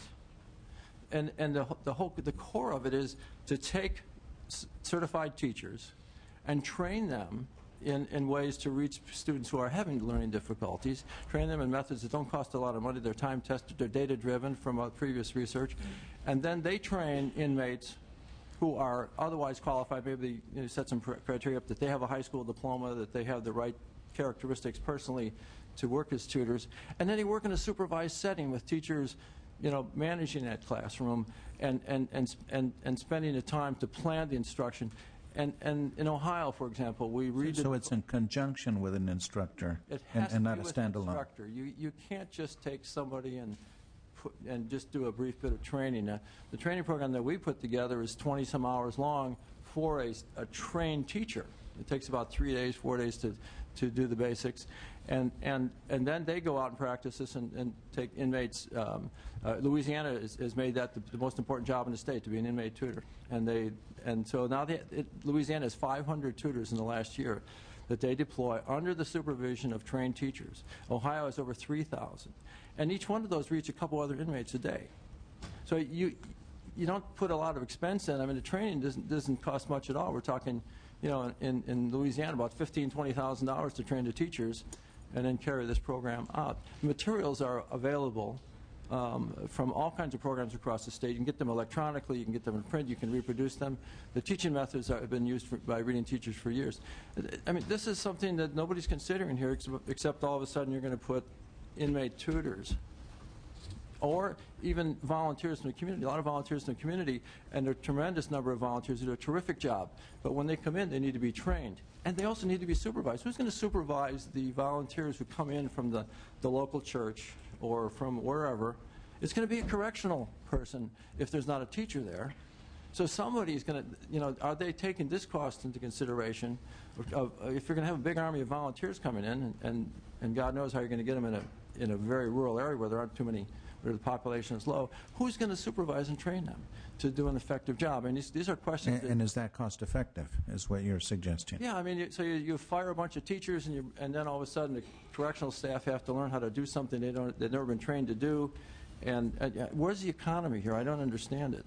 So the word models, as you mentioned, I don't know what model they're talking about, and I don't know who's invented the model, and it certainly it's nothing I've ever seen, and maybe there's some secret data that they're using that we don't know yet that is very effective, that if I took a look at it and say, hey, this would be terrific. But I've never, it just astounds me that they propose to do this. Anyway, I want to cut it shorter because I think you have to catch a flight, and I've got a couple more hours before I do. But I just cannot understand. My biggest ally in the years when I worked in Maryland were the correctional officers, because they saw the value of the programs, even if they didn't like the fact that that inmate was going to school and getting his high school diploma, or that maybe he even went to college because they're having a hard time making ends meet and putting their own kids in college. They understood the value of those programs and how that helped security. And they were the biggest allies to help make the program function. And when, in the early 90s, we had a threat in Maryland of all the teachers being fired like this, and the correctional officers came out and said, this is crazy. We don't know how we're going to control this place. Because all of a sudden, instead of the inmates going to school during the day and coming back and maybe doing some homework, they're going to be sitting on their hands. And I dare say that one classroom teacher can supervise 25 people in the morning, maybe another 25 in the afternoon, depending on how you set things up. But a correctional officer is going to have one heck of a time supervising 25 or 50 people with nothing to do. It's just not. With all even with all the technology, I mean, it's a very difficult task to supervise people who have no hope and no programs to go to. So I'm having a tough time understanding why. I understand the budget, and we're going through that with our association. Everybody is. You had to cut costs, but to put all these cuts on the drug program and the education programs makes no sense to me. And I dare say to all my other correctional colleagues, I teach at the University of Maryland University College, and there's about 40 correctional experts of various sorts, most of them in security. And I bet you if we brought them all in here, they'd all shake their heads and wonder what the heck's going on. I just can't understand it. So I'll end here, but look at the long-term effect of what you're doing here. Public safety, violence, potential violence in the prisons, the lives of this correctional staff. They're going to have to manage this system. I dare say that the achievement levels are not going to be what they're proposing under an amateur and uncharted model, whatever it is. And I just think in the long run, you're going to have to come back here to this chamber or others and figure out how to pay for the mess, to clean it up and redo it, instead of just taking some time and sitting back and making a much more sensible model. It includes rehabilitation programs. It includes drug programs. education programs and other programs that involves the community, that involves the faith-based people, that involves inmates who can become mentors for other inmates, but that is professionally run and is based on what we know about the research in education and in drug rehabilitation. I just don't see that here. So I'll stop at that point. I'm reminded of an anecdote, I believe Winston Churchill, during the darkest hour of World War II, when it looked like Great Britain was in danger of being taken over, called his cabinet together and said, "Gentlemen," and so I'll ask, because there were only gentlemen in his cabinet, and since both of you are here, I'll say gentlemen. His comment was, he said, "Gentlemen, we're out of money. Now we're going to have to think." It seems like we're in the same place. Our revenues are dropping. They're dropping like a stone in water. We're having to make decisions to prioritize, to figure out what has, how to allocate our scarce resources to those areas that have the highest priority. What would you say should be the highest priority allocations for our shrinking funds? How should we best use available resources within the department? Dr. Chrisberg, you alluded to this. Would you care to expand? At this point, I would emphasize a realignment strategy. In the last session, the Assembly passed a very positive bill that was or actually, it began in the Senate with Senator Leno, that gave financial incentives to the counties to implement programs with demonstrated results, use some federal money to kickstart that. And I think I would like to see an expansion of that model of the state supporting counties for evidence-based program, both in lieu of placement in CDCR, but also to expedite the reentry process. And we've got ample models. The Department of Corrections has come here suggesting this in the past. We just haven't seen the performance. Well, within the various areas of adult programming, substance abuse, vocational training, academic training, are there programs or areas that should have a higher priority? What should be the right balance amongst those? Clearly, substance abuse, all of the research we know indicates that substance abuse has got to be a major issue. Upwards of 80% of the inmates in the system have significant substance abuse problems. We've barely scratched the surface on that. As to education and vocational, I agree with the other expert. Education and vocational go hand in hand, but again requires a real partnership with the community. Employers who come into the prison and actually teach inmates the kind of skills that they're going to need out in the marketplace. That's where I'd put my emphasis. And reentry. The faster we can get people who are safe behind the razor wire out into community settings, the better it is for public safety, and I think better for our budget too. The focus on what should be the vocational program changes, and it changes within a state and within the locality where the people are going to return. So in one state, a particular market, in the Baltimore area, you have a tremendous market for graphic arts. So we have a good graphic arts program, and it may not be the case somewhere else. But what you do is you look at you involve the Department of Labor and what the market is and where the jobs are and where the future is going. And in the community, there's adult education funds and Labor Department funds for one-stop centers to help people find, determine their career and find the resources and all that. More and more in some states that they are beginning to bring the one-stop centers behind bars, particularly for those inmates who are within a year or so of release, and doing it in the jails as well. So you hand in hand, the Department of Labor, Department of Corrections works, and the programs are aimed in that direction. And so you can tie together, working with existing federal funds to institute the one-stop centers. Obviously, there's going to have to be some state involvement as well, and some considerations of of a little bit of technology, computer stations, and how are you going to do the internet, and maybe, to bring the data into the prison. But that's been solved. It's all been solved already in lots of places. So, but on the academic end, it's still basic literacy. And while, as mentioned, 80% of the people have drug problems, the large majority of the people in prisons have literacy problems. And so you focus on that, and you put a lot of time and effort into that. You will not take somebody who reads at a first or second grade level and put them in school for a few hours a day with a poorly trained tutor and expect any kind of achievement. Those folks need to be in school at least 3 hours a day. A lot of states do 3 hours in the morning or 3 hours in the afternoon, so 15 hours a week, so you can get more people in. And then give them assignments and support with tutors. But maybe when you get up near and you get close to the GED level, people can come to school maybe a few days, 3 days a week, 2 days a week. But you platoon people up, but they still need that support, particularly the writing and the reading and the mathematics parts of the GED, which are tougher. The mathematics and the writing, and so you can focus some of the stuff a little bit, but those two programs, your adult education program and GED program, tied very carefully then to preparing people for vocational work and for career exploration. Those are the key things that you can do, and there are ways to do. There are models to do that. States and jails have started doing these things, and it'd be very easy to step back and redesign and try to keep the people you have. Because if you let all these teachers go and you decide 2 years from now that was really stupid, you're going to spend 10 years, 5 or 10 years, rebuilding the whole ship again. It's going to be catastrophic.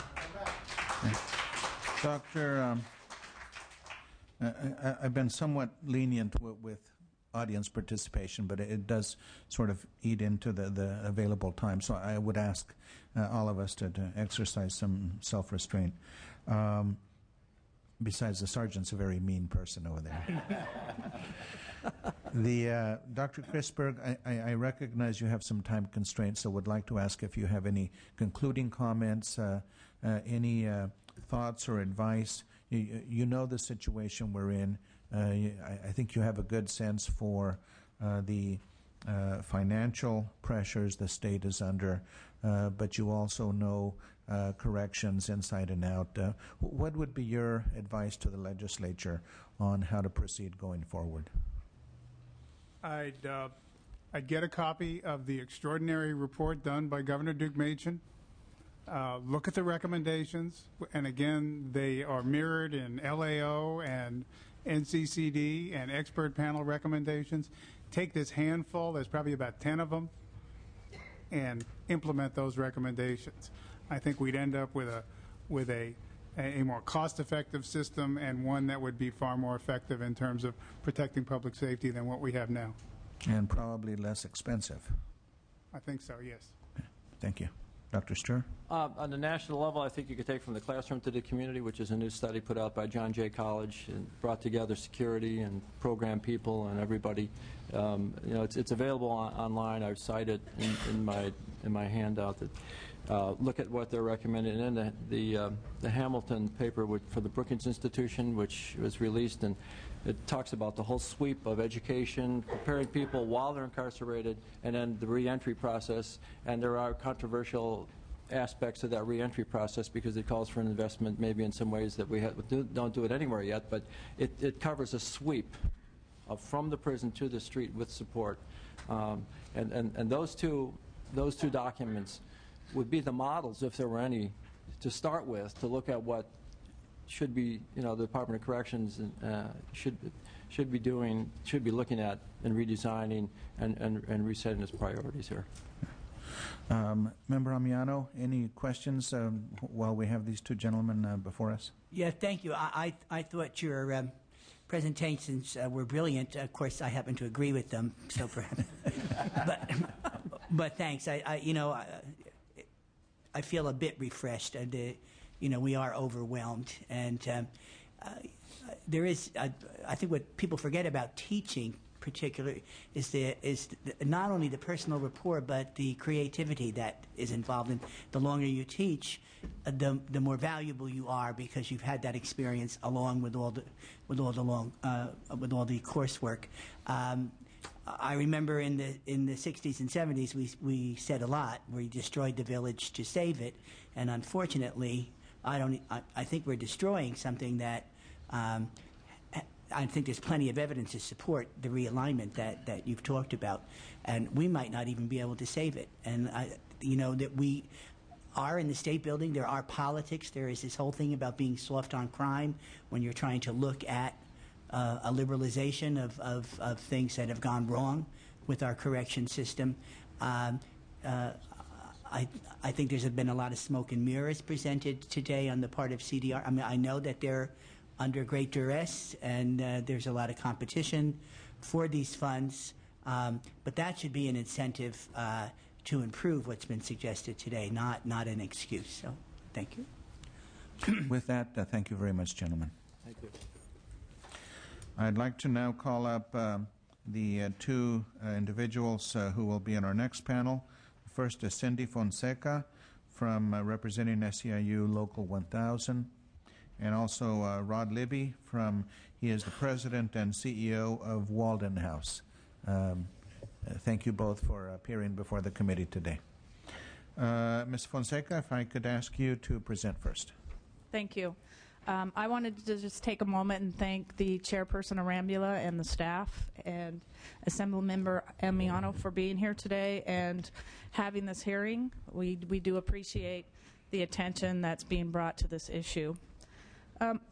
My name is Cindy Fonseca, and I have been teaching prison inmates for 16 years. I am also the bargaining unit chair for the educators that work in the Department of Corrections. I know correctional education firsthand, and I do have some written testimony, but I want to talk about some of the things that we experience on the front lines. And frankly, some of the comments that are made by the department today are not true, and so I do want to respond to some of those comments. I want to start out by saying that there's nobody here that believes that we're not in a significant economic crisis in our state and in our country. And the department has been tasked by the legislators to cut their budget. And we understand that there's always going to have to be hard choices that are made when that happens. However, we believe that rehabilitation does save money. We believe that our programs do save money, and that very, very quickly what's going to happen is this very short-term cost savings that they're looking at is going to be eaten up by the long-term costs. We heard some testimony, for instance, about the assessment pieces, and we have people, for instance, right now that are doing the bridging program, and they are doing CASAS testing at the facilities. And Ms. Siggins referenced that we've gone from getting $1 million in federal funds to $4 million in federal funds. And part of the reason that we've been able to do that so successfully is because we've had the ability to assess the inmate upon reception. Also, we have the issue of 18XXX, where we added in the credit enhancement piece. And it's hard for us to imagine how they're going to realize the scored savings that they have budgeted with program completions when so many of our programs are going away. And indeed, I do need to comment about the new models. It's the two experts that we had talked about moving from 27 to 150. And I first want to say that there are many of our academic programs right now that are already doing 2 groups of 27. So we have programs right now that are running 3 hours and then 3 hours. But we've been concentrating on the higher level learner or the higher level reading scores that these people have, because we've been able to put them in a shorter time in a classroom and then still be effective. But to take someone who can't even read and expect them to do independent study. I mean, one of the things that Ms. Siggins said was something about best practices for adult learners. These aren't your typical adult learners. These are people who have failed in the educational system already. So to move them into a place where they're going to be expected to do independent study, be able to do independent study, we think is pretty ridiculous. And we have a lot of educators in the room, and we have one on the panel. And, oh, two, okay. And to move from 27 to 150 or 190, I don't think there's anyone in here that can say that that's going to be better. I mean, there was a comment made that this was going to make our programs better, change how we do business for the better. And I really have to challenge that. Putting an inmate into a classroom for 3 hours is not going to facilitate program completions or program gains. I also wanted to talk about the cuts to the vocational programs and the criteria that they've used. It's interesting to note that one of the criteria that the department established was that $15 is a livable wage, but I don't know if you know, but they don't pay their teaching assistants $15 an hour.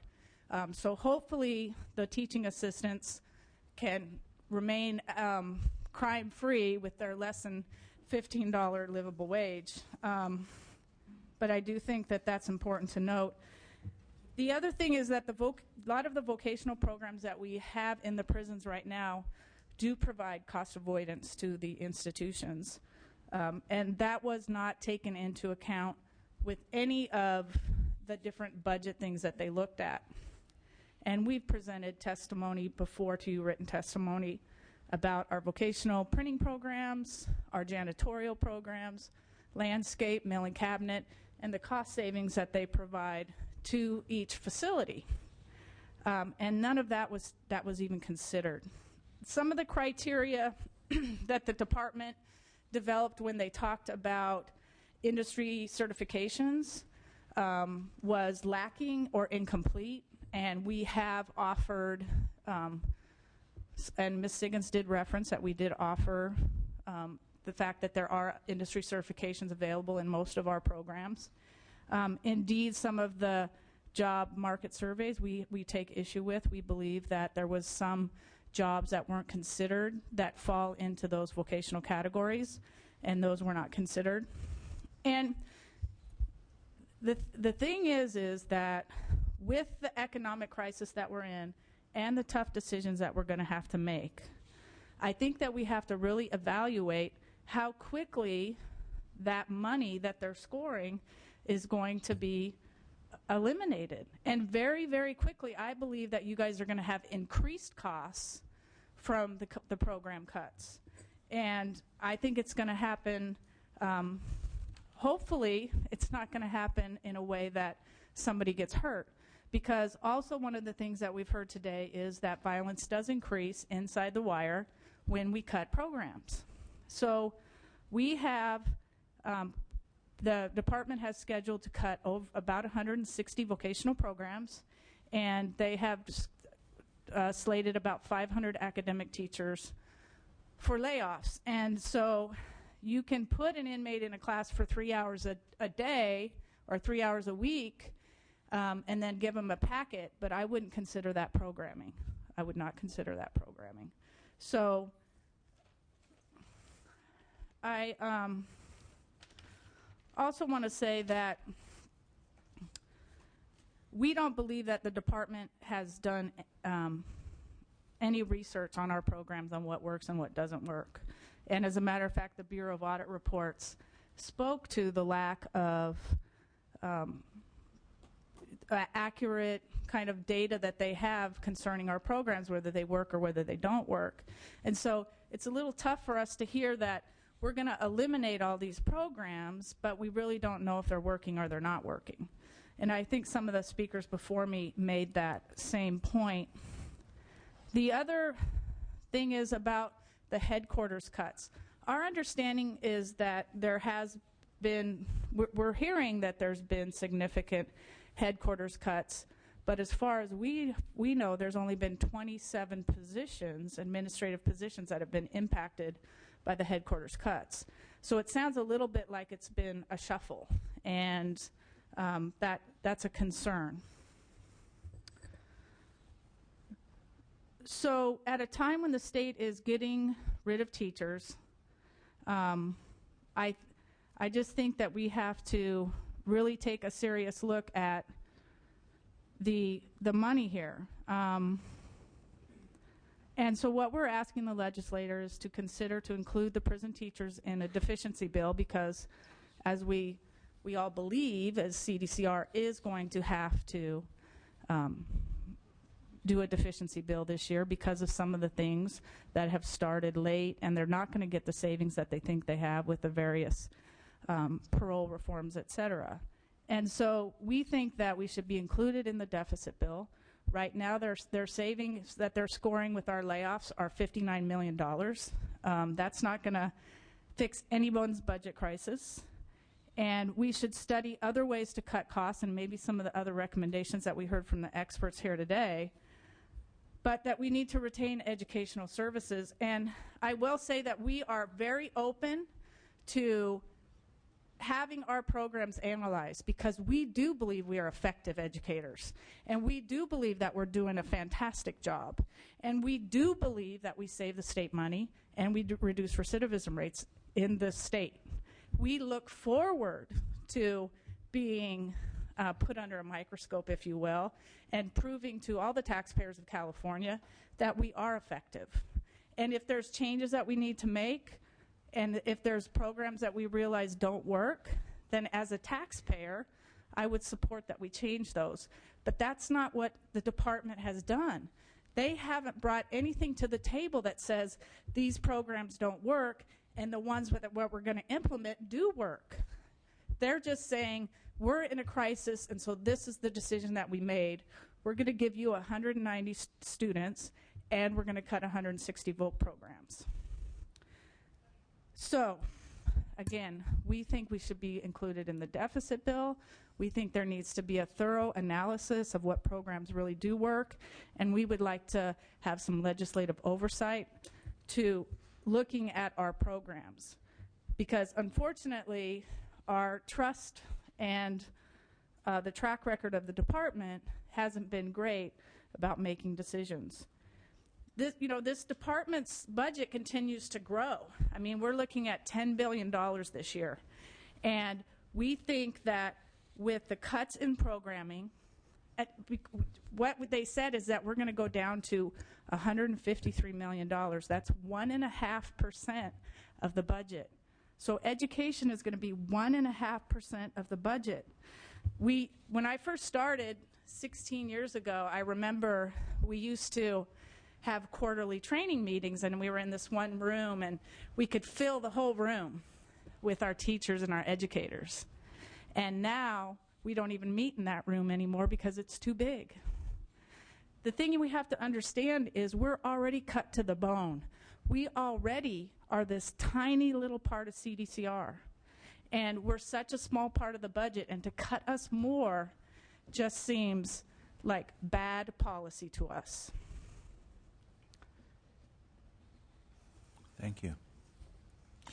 Mr. Libby, Thank you, I think, represent some of the provider organizations. Yeah, I am the CEO of Walden House, but today I'm representing California Therapeutic Communities, which is an association of companies that provide the in-custody and aftercare programs to inmates and parolees, and we do this primarily on contracts to the California Department of Corrections.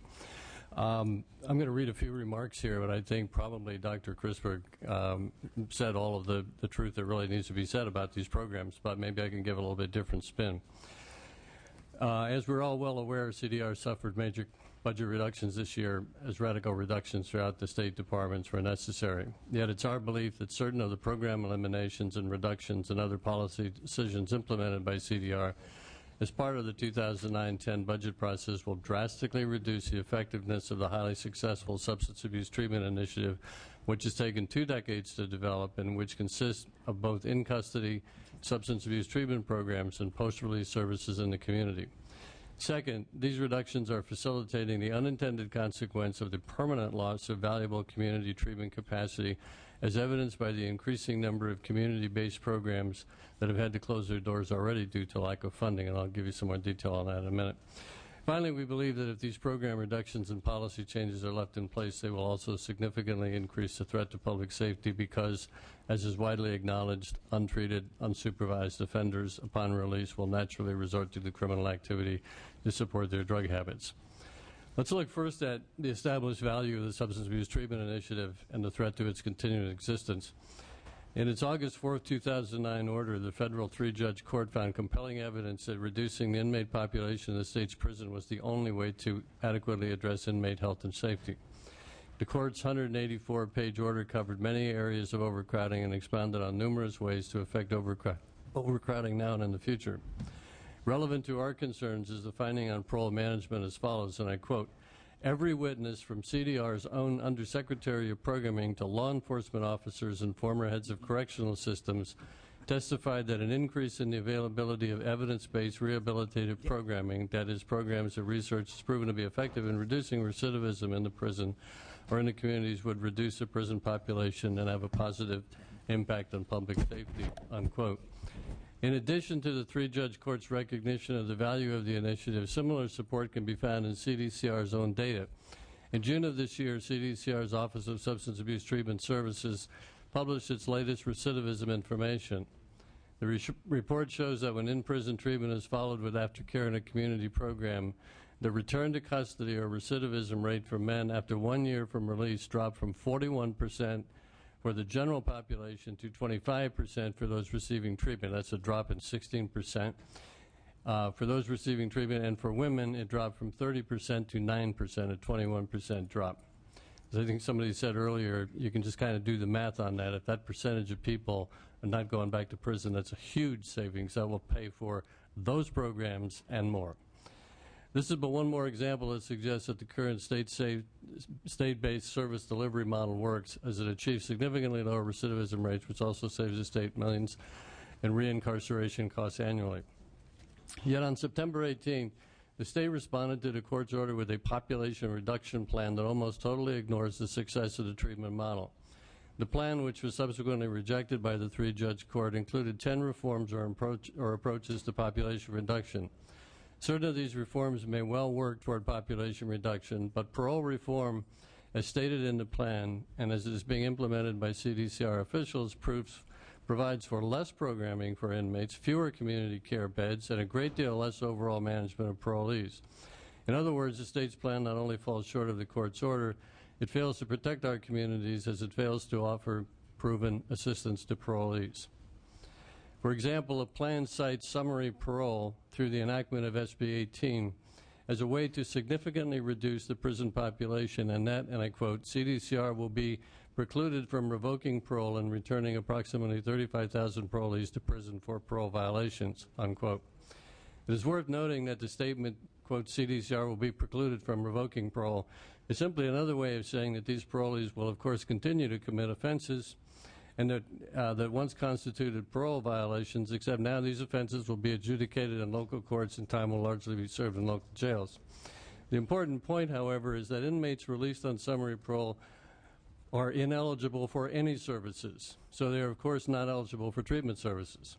This is an absolute recipe for recidivism. Low-level offenders or not, if they are released without treatment for the substance abuse problems, which in the vast majority of cases triggered their incarceration, they will reoffend. Additionally, the elimination of the drug treatment furlough or DTF program increases costs of the prison system, as DTF allowed for up to 4 months of a sentence being served in a community program at an average cost of $65 a day rather than the $93 in prison, and destroys a positive incentive for aftercare, making the highly successful SB 1453 a voluntary program removes another very powerful incentive for aftercare. The loss of community care capacity is a related and equally critical issue. The program reductions and policy changes negatively affecting the number of parolees eligible for aftercare has already had a disastrous effect on aftercare capacity in California and portends an even greater loss. In October, the in-custody SAPs began to close. Since October, referrals into Parole Region 3, which is the Greater Los Angeles Parole Region, have slowed by 20%. In November of 2009, the Region 3 SASCA had 1,300 referrals compared to 1,700 a year ago. This is due, we believe, to the wind down of the ongoing SAP programs, the elimination of DTF, and changing 1453 to an involuntary program. In late January, 11 SAPs will open under the new 90-day model. It is our hope that CDCR will manage this transition to a new and radically different SAP system efficiently and effectively, because any further lapse in referrals could be disastrous to residential capacity. Regarding capacity, I can only speak for Walden House as a provider of these services. But we are a comparatively large and fiscally sound provider, and since mid-October we have closed a 40-bed women's facility, a 28-bed men's facility, and are preparing now to close a 70-bed women's facility. Our SASCA office in Los Angeles fields calls daily from providers to whom we refer parolees, asking whether or not they should try to stay open until the referrals begin again. Most importantly, as these programs close, they lose their conditional use permits to treat parolees, thereby reducing treatment opportunities permanently in the future, since obtaining new conditional use permits to provide these services has become nearly impossible as a result of local resistance. It is nice to think that someday the economy and the state budget will be strong again, and we can once again ramp up programs that were once successful. In this case, however, the conditional use permits and the beds will be permanently gone. Finally, I'm not an expert in the criminal justice field necessarily, but I think it's pretty simple logic when you know that in-custody treatment coupled with aftercare greatly reduces recidivism and the crimes that occasion it, that the reduction in the availability of in-custody and aftercare slots and the release of parolees on summary parole is significant in terms of public safety. Again, untreated, unsupervised offenders upon release will naturally resort to the criminal activity to support their drug habits. Realizing that the solutions to overcrowding, more treatment opportunities, and public safety require a more robust budget than we do not have, CTC would recommend one immediate solution that would maximize treatment opportunities and preserve treatment capacity at no additional cost, that being a structured and prioritized reentry plan. Under such a plan, each of the 4 substance abuse services coordinating agencies, those are the SASCAs that manage parolees in the 4 parole regions, would be authorized by CDCR to provide aftercare substance abuse services for the maximum number of qualified individuals, including all parolees returning to the community from the restructured SAP programs, as well as for those to be reclassified to summary parole as a result of parole reform. These services would be provided using currently authorized substance abuse treatment system funds at no additional cost. In other words, our SASCA budgets were cut, so the amount of money that's available for treatment in the communities is reduced, but still we are getting fewer referrals into those beds. There are funded beds available still, but yet we're not getting the referrals because of these changes in policy and because of the reduction in the SAPs, right? So we have empty beds right now in the communities, and that's what's causing the closure of these programs. So what we're suggesting, and I'll just wrap this up in this way, is that in addition to the people who are already eligible, such as ICDTPs and the parolees who have been through the SAP programs and are being referred, that also those who may be already in the community who had gone through a SAP, parolees who had gone through a SAP but had decided not to go to treatment and now, at the advice of a parole agent, need to go to a treatment program, would be allowed to do that. That general population parolees be allowed to go to treatment, and that those who are released on summary parole in January are eligible for treatment as well. And we understand that OSATs or CDCR would want to authorize both general population and summary parole folks for treatment.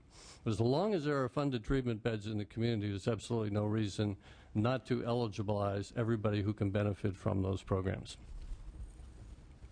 That's a short-term kind of solution.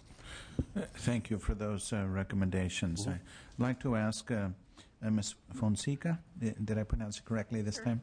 A couple of questions, and the first one is, the state auditor recently raised some questions regarding the Department of Corrections' ability to meet state law, which requires that 60% of prison inmates are able to meet a 9th grade reading level.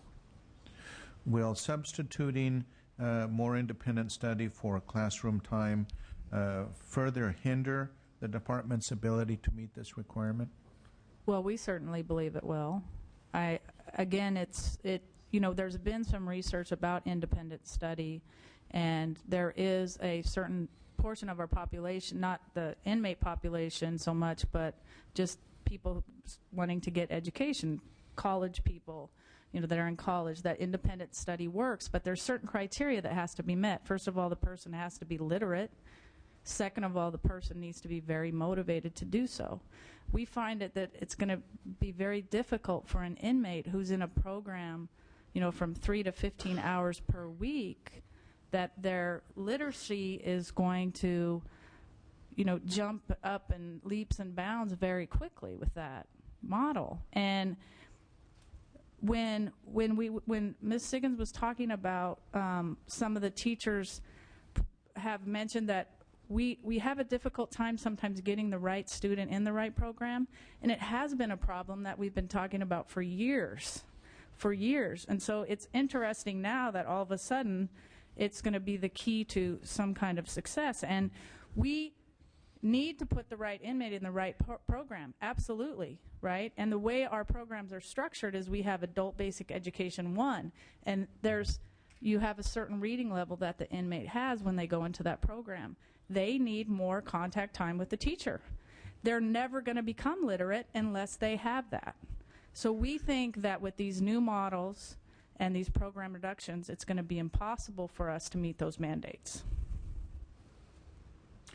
Now, I'm aware of the situation with continuation schools or alternative education, where for those students, for many of the students that go there, they have difficulty with study skills and being on task, and yet they're the ones that get even less instructional time or direct supervision. Now, I understand there may be some exceptions if someone is pregnant or has to work to support the family, or maybe there are other reasons such as gang affiliation why they shouldn't be in a traditional classroom setting, but it would seem that the same might apply in the correctional setting, that those folks who have shown that they don't have the self-discipline to stay on task should perhaps receive more supervision or more direct contact with instructors. Absolutely. I mean, I think that's going to be their key to success. And a lot of times, we build relationships with our students, and we provide some motivation for those students. And most of us we're correctional employees. We've been correctional employees for a long time, and we've learned how to deal with these type of students. It's not something that you just come in and go, okay, there's a manual that says do A, B, and C. It doesn't work that way. It comes through our experience and time working with the inmates and realizing different things that we can do to motivate them and help them to learn. And I think Assemblymember Amiano mentioned about the creativity of our teachers and how that plays such a role. And you have to establish a relationship with your student. And to imagine that you're going to have a relationship when you have 190 people, you probably won't even know what the guy's name is half the time. It's like, who are you, right? You see 190 people every week. I can't imagine how anybody thinks that is going to be effective. On a different matter, did SEIU have the opportunity to meet with the department to discuss alternatives to absorb the $250 million in cuts to adult programming? I would say that that SEIU did come up with some recommendations, and the department did indeed move forward with some of those recommendations. We do acknowledge that. And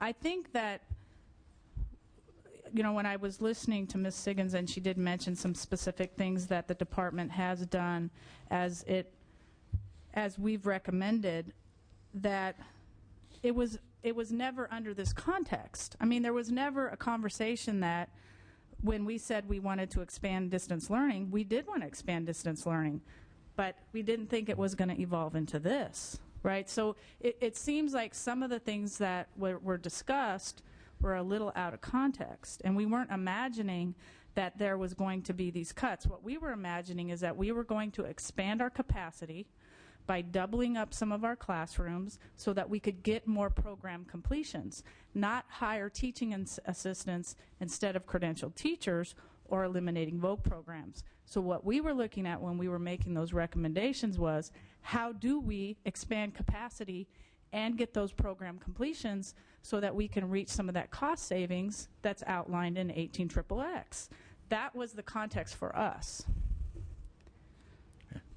I'd like to ask both of you the same question I asked the previous witnesses. What final words of advice would you have for us and for the legislature as a whole as we move forward? Well, I'll just go back to my testimony. I think that the programs that exist with the SAP programs, the in-prison program, and I don't think the 90 days, by the way, is necessarily a bad model. I don't know what the model is going to be in terms of what actually will happen in that program, but reducing the length of stay in that program to 90 days and increasing the throughput of people through the program is not necessarily a bad idea. In fact, they asked our help in forming their reductions, and one of the things that we recommended was that reducing that length of stay might be okay. But we also asked that they protect and preserve the capacity in the community to the number of beds in the community, and that wasn't done. There's a 30% reduction in the funding for that. So these are programs that work. And you have this entire prison system where nothing works very well, and you get down to, you got something here that really works, the inpatient care in combination with community care, and you have tremendous strides in terms of reduced recidivism, and that's what they go after. That doesn't make any sense.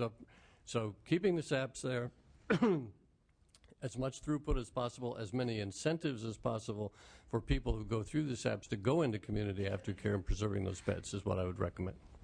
Thank you. Ms. Fonseca? Yes, thank you. I guess I would first say that I would ask the legislator to reconsider the cuts in the first place. I think that we need to examine some of the out costs that are going to immediately occur. I mean, even the governor, in his response to the three-panel judge, said that the population was going to increase because of these cuts. He believes that it's going to be 750 in this fiscal year and 1,000 in the next fiscal year. And if you don't make those cuts, then we can still realize those savings. We can get more savings with the program completions, and I think it needs to be reconsidered. And then I think that if we do make cuts, they need to be carefully analyzed. I know the department has said that they had certain criteria that they used when they evaluated the cuts to the VOC programs, but we've been able to offer a lot of testimony at our table that we're at, refuting a lot of the criteria that they are using. And those would be my recommendation. Oh, the one other thing, I thought it was interesting that we came to the table and we said, what if we work a traditional school year? What if we work 184 days? That would save 18% of salary, and it would save one teaching position for every 6 teachers that go on to that schedule. And it's interesting that the department is worried about the cut to educational services when they're eliminating 600 and 900 teachers, and they're worried about what it's going to mean when they have 36 less days of service. Well, guess what? With the furloughs right now, that's exactly what our inmates are getting, and we've been able to work within that. So the thing is that we think that the shorter school year, the traditional school year, should be considered. Thank you again for both of you. We come to the portion of the meeting for public comment. Mr. Amiano, did you have a question? I'm so sorry. Just briefly, I think it was Dr. Sewer mentioned in Maryland, or where he was practicing, that the correctional officers were very, very supportive. Are we finding that as well? Okay. Very well. I'd like to call that there are a number of individuals that have indicated interest in making comments to the committee. I would ask, to the extent possible, that you keep your comments to 2 minutes or less. I will read the first 2 individuals, and We'll read two by two. The first is Lori Brooks, followed by Larry Brewster. So if these individuals would please come forward and address the committee. Welcome. Thank you. Thank you, Chair Aramula and Mr. Almiano and the rest of the staff and members of the panel here. I'm very pleased to be able to speak with you today about a program that has yet to be mentioned, which is Arts and Corrections. My name is Lori Brooks, as you said. I'm the executive director of the William James Association, and we began the arts, well, it was the Prison Arts Project that we began 32 years ago, and which was adopted and renamed as Arts and Corrections in 1982. I've been with the William James Association working on the Prison Arts Project for 20 years myself.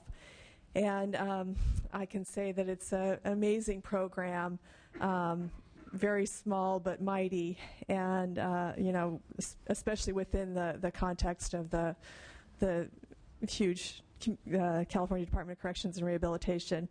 Sorry, I'm really nervous.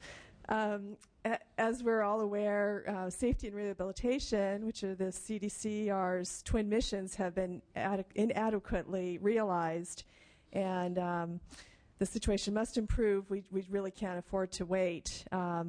As we Californians face these severe cuts to essential human services, Art for Inmates does not stand out as one of those programs which we should fight to save.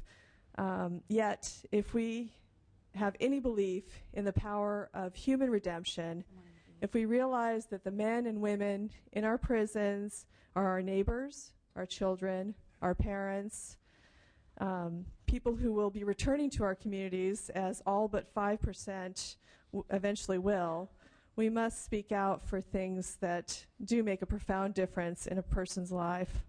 Arts and Corrections, as I said, is one small but mighty program that does just that, with evidence-based, proven results to have lasting effects for inmates to improve themselves while they are in prison and to improve their chances of staying out once they are paroled. Arts and Corrections makes a huge impact. It is nationally and internationally regarded. In fact, we work with the National Endowment for the Arts to establish such programs in the Federal Bureau of Prisons. And also, in fact, the Dalai Lama recognized one of our artist facilitators, Steve Emmerich, in April as being an unsung hero of compassion. There are programs like this that are being replicated all across the country and all across the world. And we are looked at, this Arts and Corrections is looked at as a model program, and it's about to be eliminated. I'm very devastated by the potential for that. This is a really well-regarded program within the arts community throughout the state of California, and there are an amazing cadre of artists who have contributed their time, both professionally in paid positions, but also as volunteers, that have contributed to this program having such a profound impact on the lives that it touches, and it changes the artists that go in to teach as much as it changes the inmates that are involved in it.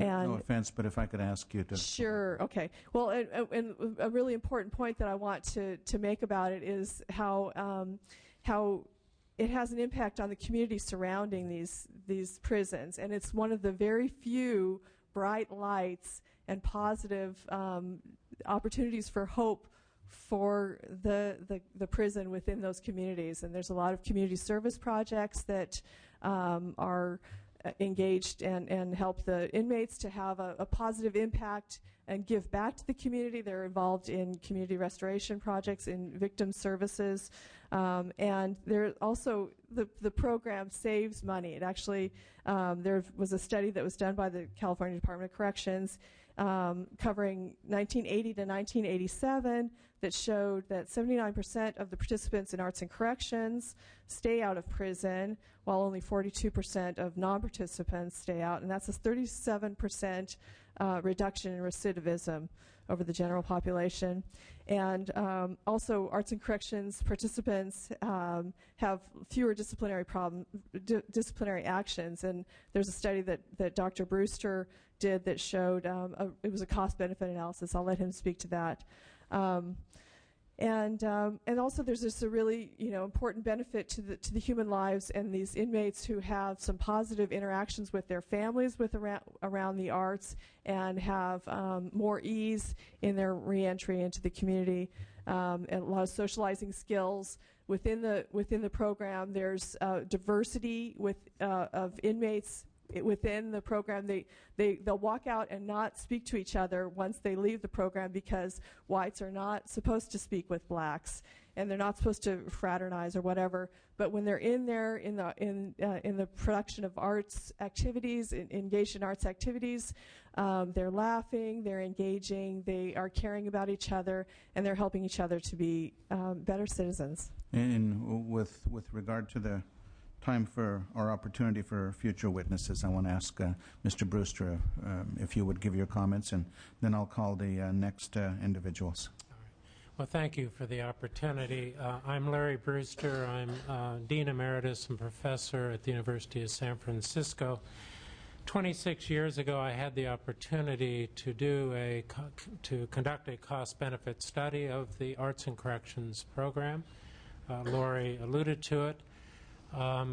To summarize very quickly, 26 years ago, I found the program to be quite exceptionally cost-beneficial, ranging on measures from taxpayer dollar benefits to individual benefits, specifically the art instruction to inmates, and to a reduction of institutional tensions and beautification and community service activities conducted by inmate artists. More recently, and then there was the 1987 recidivism study that Lori mentioned that I didn't conduct, but I'm privy to. Then I just completed this past year a qualitative study of arts and corrections.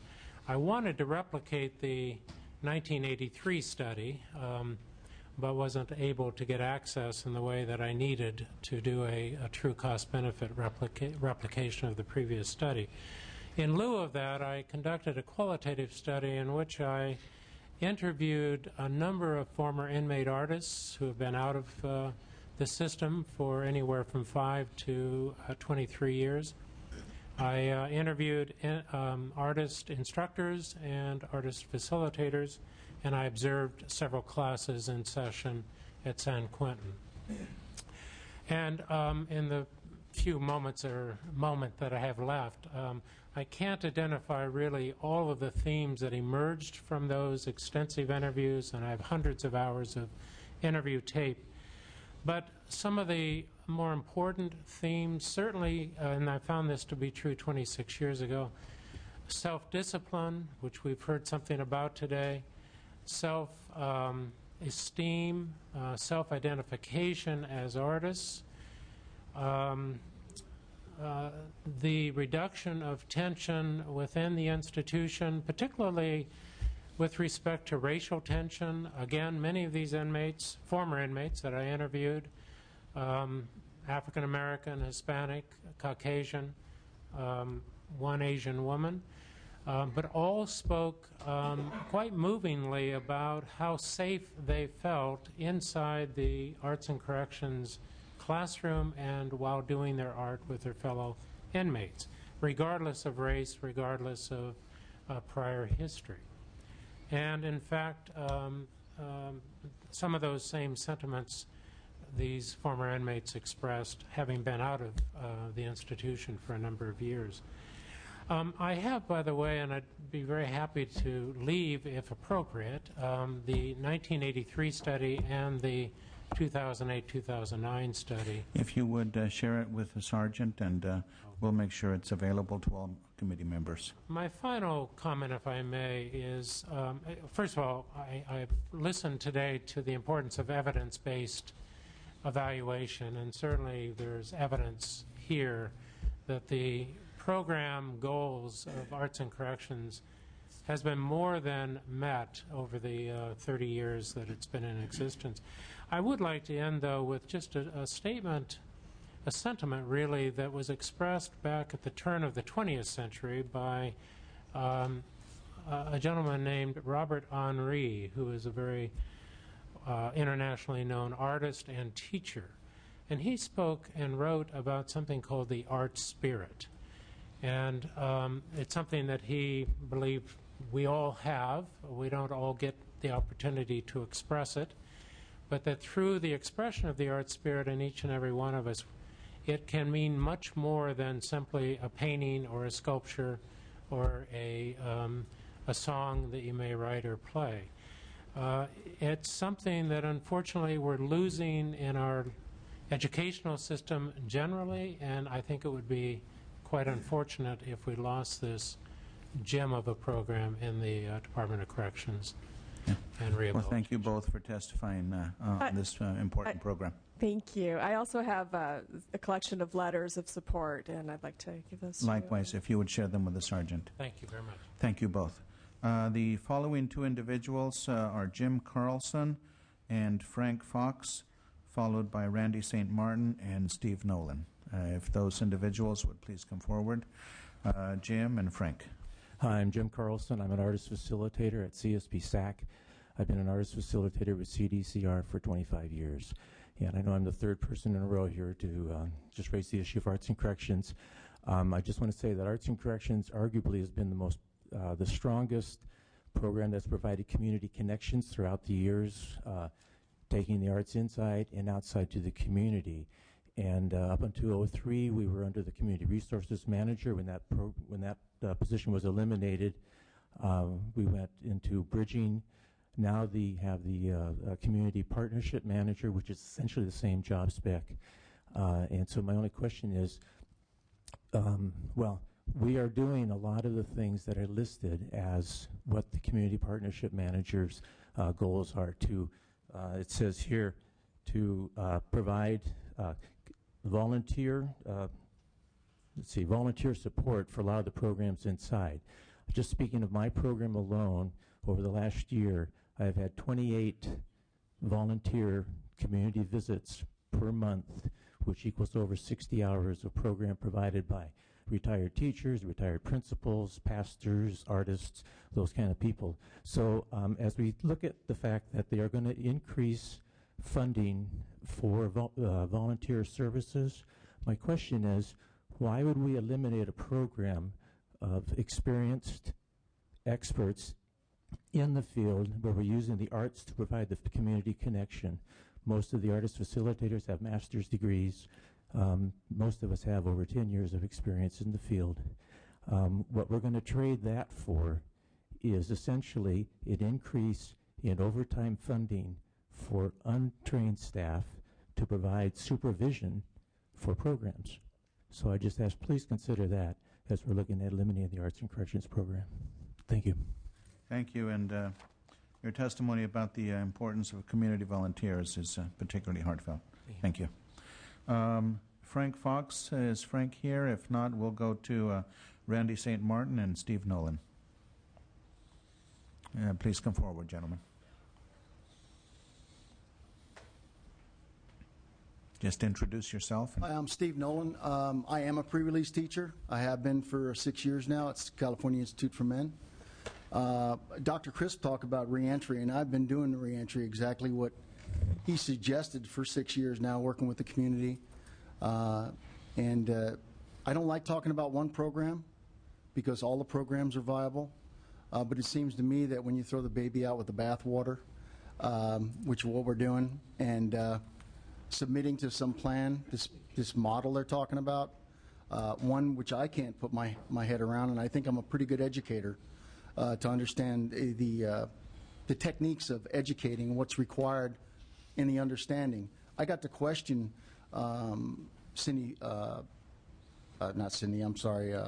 Elizabeth Siggins down in CIM when she came to visit us.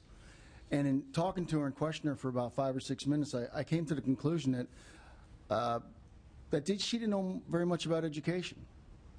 And I don't mean that derogatorily, but I just don't, I throw some terms out at her and that any educator would understand. Laddering, collaborative effort. She was clueless.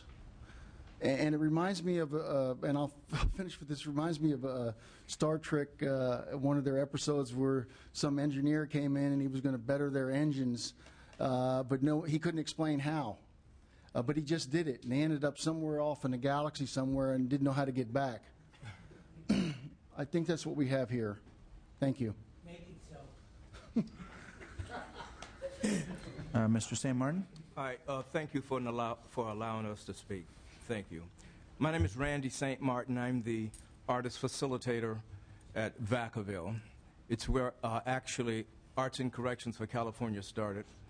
There was a lady named Eloise Smith who was the head of the California Arts Commission when Jerry Brown was governor, and she really liked the idea of that arts and correction she'd heard about in other states and read about in other countries.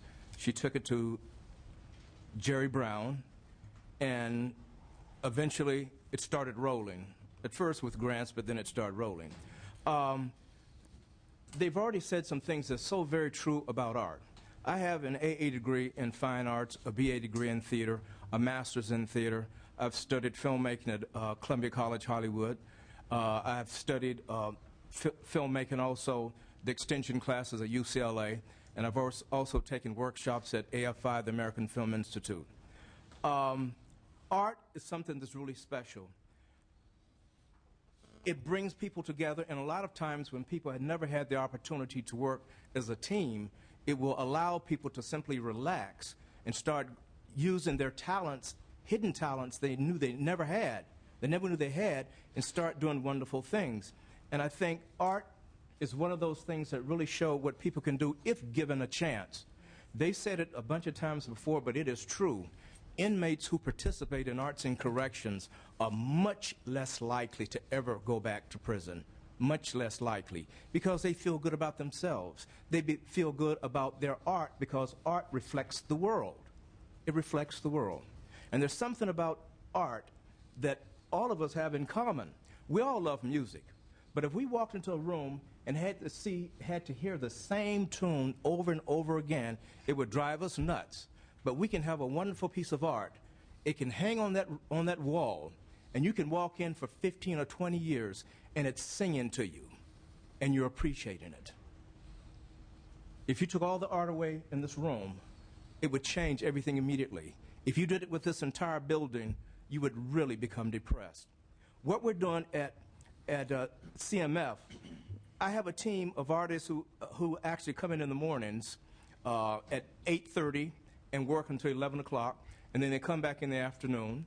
I also teach a bridging class. It's an introduction to creative writing and theater.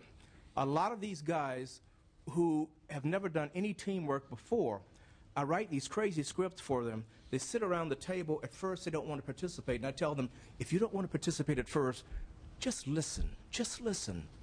The second or third time they come, even though they've never read publicly, they start communicating. And I tell them, in order to put on a production, which I would love to be able to do if they give me the opportunity to simply do it, it's teamwork. The person who's going to write that play, the person who's going to direct it, the actors, the people who are going to run the lights and the costumes and all of that. It's the first time a lot of these guys have ever done anything with a short-range goal and a long-range goal that's going to end actually in something beautiful being created. They've done a lot when it comes to being gang members and all of that. And these guys are the color of the rainbow. They're black, they're white, they're Latin, Asian, and they love what they're doing. And the same thing with my art team, my fine arts team. The visiting room is one of the hottest galleries you could ever see. There are about 35 pieces in the adults visiting room. And then the children's area, we have 4 by 8 panels. We're working on the 4th one that's going to wrap around the children's area, so when the children come in, they feel good about it. And they're loving it. Every day, 2 and 3 people ask me, when are we going to get Hobby back?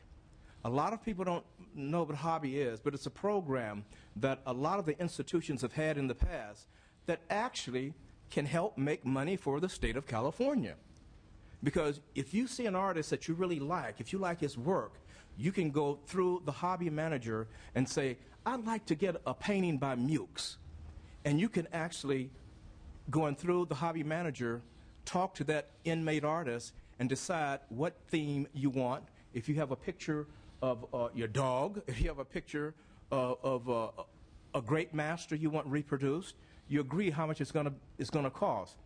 The materials that are bought to create that work is actually paid for by the inmate. Once that picture is ready, they go through the trust office. No money between the inmates and free staff ever change hands. It goes through the trust office. Any restitution is paid. Part of that is paid. Also, you have to pay taxes on the sales. These guys buy the canvases. They buy the paints. They buy the pastels. They buy the colored pencils and everything. But it's a way to draw the community back in. When they come into the visiting room, they ask so much. What, can I buy this one, buy this one, buy this one? We have to put up signs. There's no hobby program currently at CMF. But if we did have a hobby program, these guys would be able to generate money for the state of California. I need to ask you to wrap up, Mr. Seymour. Okay. I know I get a little excited about it, but it's a great program.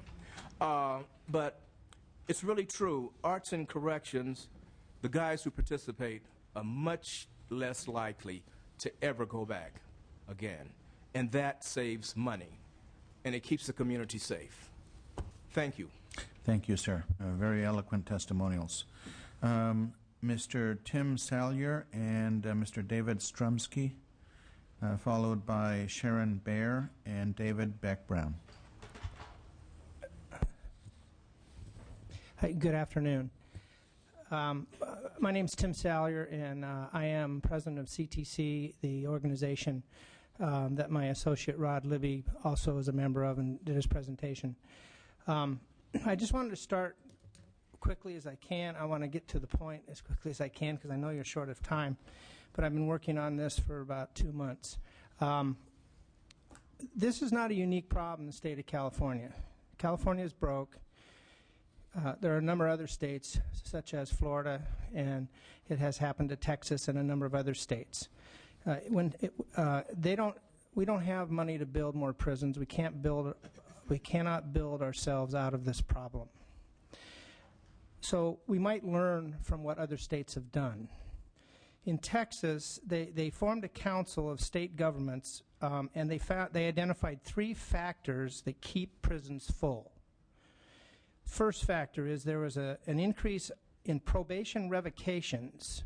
In other words, at the county level, when a person is convicted of a felony, they can suspend imposition of sentence and put him on probation.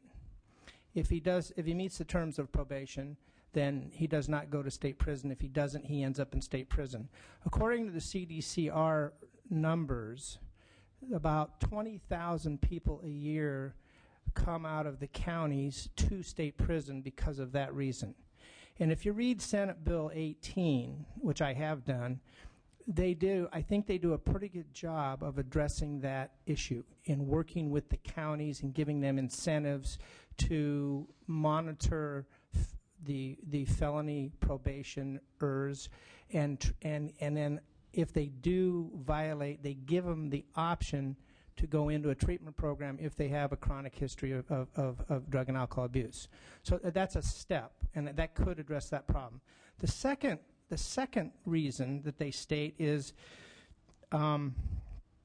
cuts in substance abuse and mental health programs as the number 2 cause. And the number 3 cause is not releasing prisoners earlier than their term when they were allowed to do that under their current law.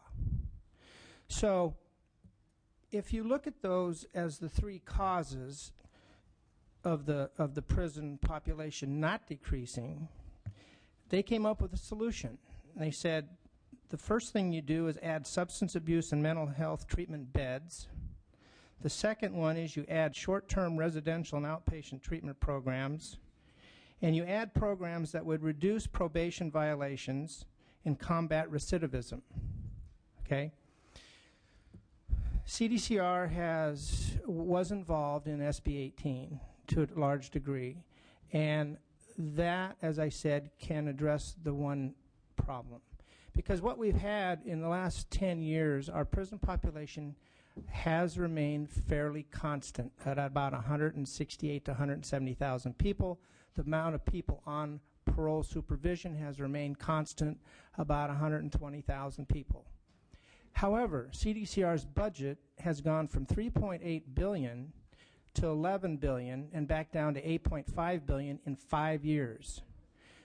If we're not treating more prisoners and we're not supervising more parolees, where has that money gone? My position is that the legislature should look at that and drill down on their budget and find out where they spend about $6 billion when they're treating the same amount of people, and look other places other than cutting substance abuse and education. Now, what I did was, you know, the current proposal is to release about 35,000 parolees on what they call summary parole starting in January. That basically means that they're identifying the low-level offenders that would be receptive to treatment, and they're just going to turn them loose. They get no parolee services. They're just emptied out into the community with $200 and said, good luck. They cannot violate their on parole, so the only way they're going to get back into prison is on a new crime. They're going to and the recidivism rate, according to CDCR's own numbers, is about 18% to 19% per year higher for the general population than those who complete an in-prison program and a community-based prison program. So I took those numbers to try to figure out how the state could actually increase treatment and keep recidivism reduction and make it higher and still not cost the state any money. And I passed out a paper that I think it was passed out to you when Rod Libby was speaking. And the first page is a summary. And it basically says, it's very simple. I'll try to make it as simple as possible.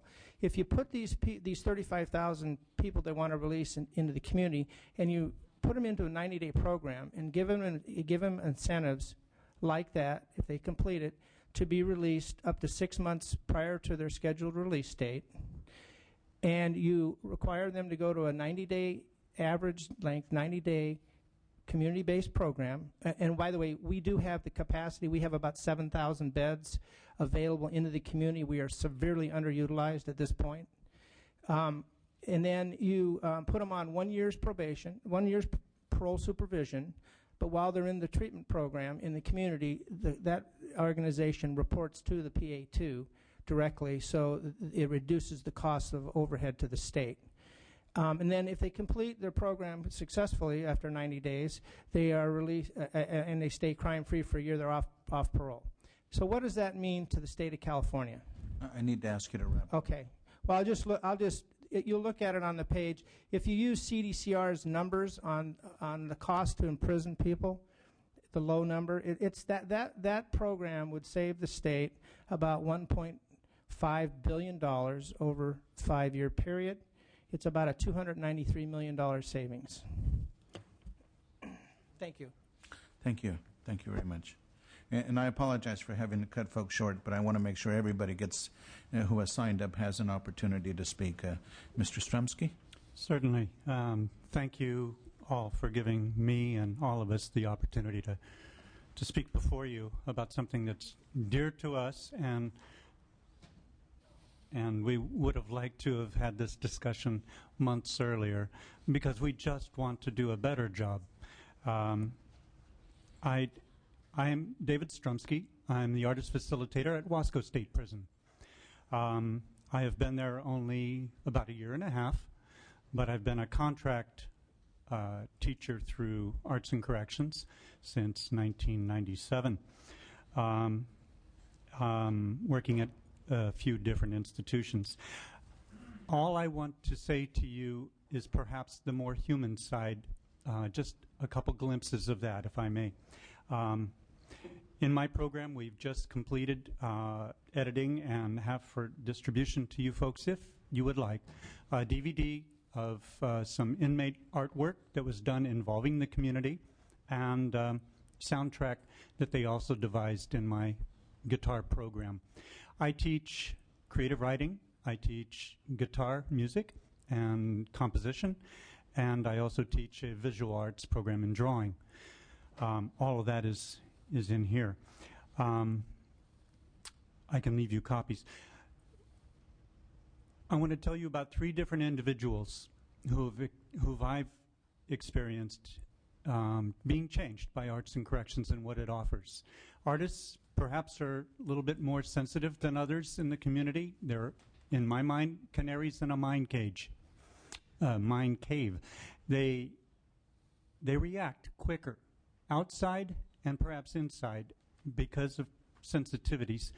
And oftentimes they are also role models more than any other group for people outside as well as inmates inside. This I have observed. A gentleman came into my class. He was due to be paroled in about 6 months, and as a last-ditch attempt, he came into my class to learn how to write memoir, poetry, short stories. This gentleman was about 50-some years old, had been in prison for over 20 years. He had obviously been a manual laborer most of his life. His hands showed that age and wear. He had not a high school education at all. He could only read to about the 3rd or 4th grade level. I'm thinking to myself, what is he going to get out of this where we're talking writing? But he stuck with it. And then about a month before he was paroled, he got me aside away from the other guys, and he told me, you know, Mr. Strumsky, I didn't know what I was going to do when I got out. I had nobody to go to. My family had all pretty much disowned me. My kids, my grandkids wouldn't even write letters back to me. But since I've been taking your class, I'm paraphrasing, but since I've been taking your class, now they're writing back to me. My grandkids are writing to me and saying how much they enjoy my letters. My daughter is saying, you know, Pops, before all you were talking about was the same old thing. We just didn't want to hear it anymore. Now they're looking forward to getting his letters. And in fact, he said, my son is going to have a big barbecue for me. All my children are going to be there. He ascribed it to the change that had happened in him. Not just his ability to write, you see, but what was in his mind and in his heart that he was able to show to his own family. This is a changed man. Another man, I'll just give you one more example. Another man, we set it up so we had a band opportunity for them to be playing live music. The young guy came in. He was one of these cocky guys, thought he could do no wrong. But I saw him playing on the drums, and he had this big grin on his face every time he would play. And I'm thinking, well, at least there's this change going on. He wouldn't acknowledge it, wouldn't say anything until he paroled. And on that day before, he said, you know, I suddenly realized why I got into music in the first place and what happened when drugs hit and I got out of it. This is a man who was very passionate about music, very passionate about life. And then all of a sudden drugs hit, and he was only doing drugs after a while, nothing else. This gave him that insight. These small insights are important. They're life-changing. We're not changing the whole prison, but we are changing those inside. I only ask that you reconsider the loss of these programs. Thank you so much. Thank you for putting a face to our very difficult decisions. Sharon Baer and David Beck Brown, please come forward. Welcome. Hi, thank you so much for staying. I'll make this brief. I tried to put it concise. My name is Sharon Baer. I can only speak for the climate at Richard J. Donovan Correctional Facility, which is where I've had my experience. But I disagree with the comments made today. about the CCPOA being supportive. In the spirit of solidarity, I see no CCPOA members here wearing purple. I can speak to the topic of solidarity because I, too, am a teacher. I'm a teacher of the deaf. But I'm a CTA member. Last May, I was pink-slipped or laid off from my teaching job at my local district while I was on an unpaid leave of absence. Ironically, I was on this unpaid leave of absence to settle my husband's death benefit claims, the paperwork regarding his CalPERS benefits. He worked for Richard Donovan. He was the supervising groundskeeper. And I proved in a court of law that his heart attack was stress-related. Stumbled on the fact that a CCPOA member's widow would not have to go through what I have done and lose their job to do that. So I'm passionate about what I'm referring to as free staff. Those are all the other people who work at the state prisons who are not CCPOA, who make a difference. I like to say my husband was the R in the CDCR.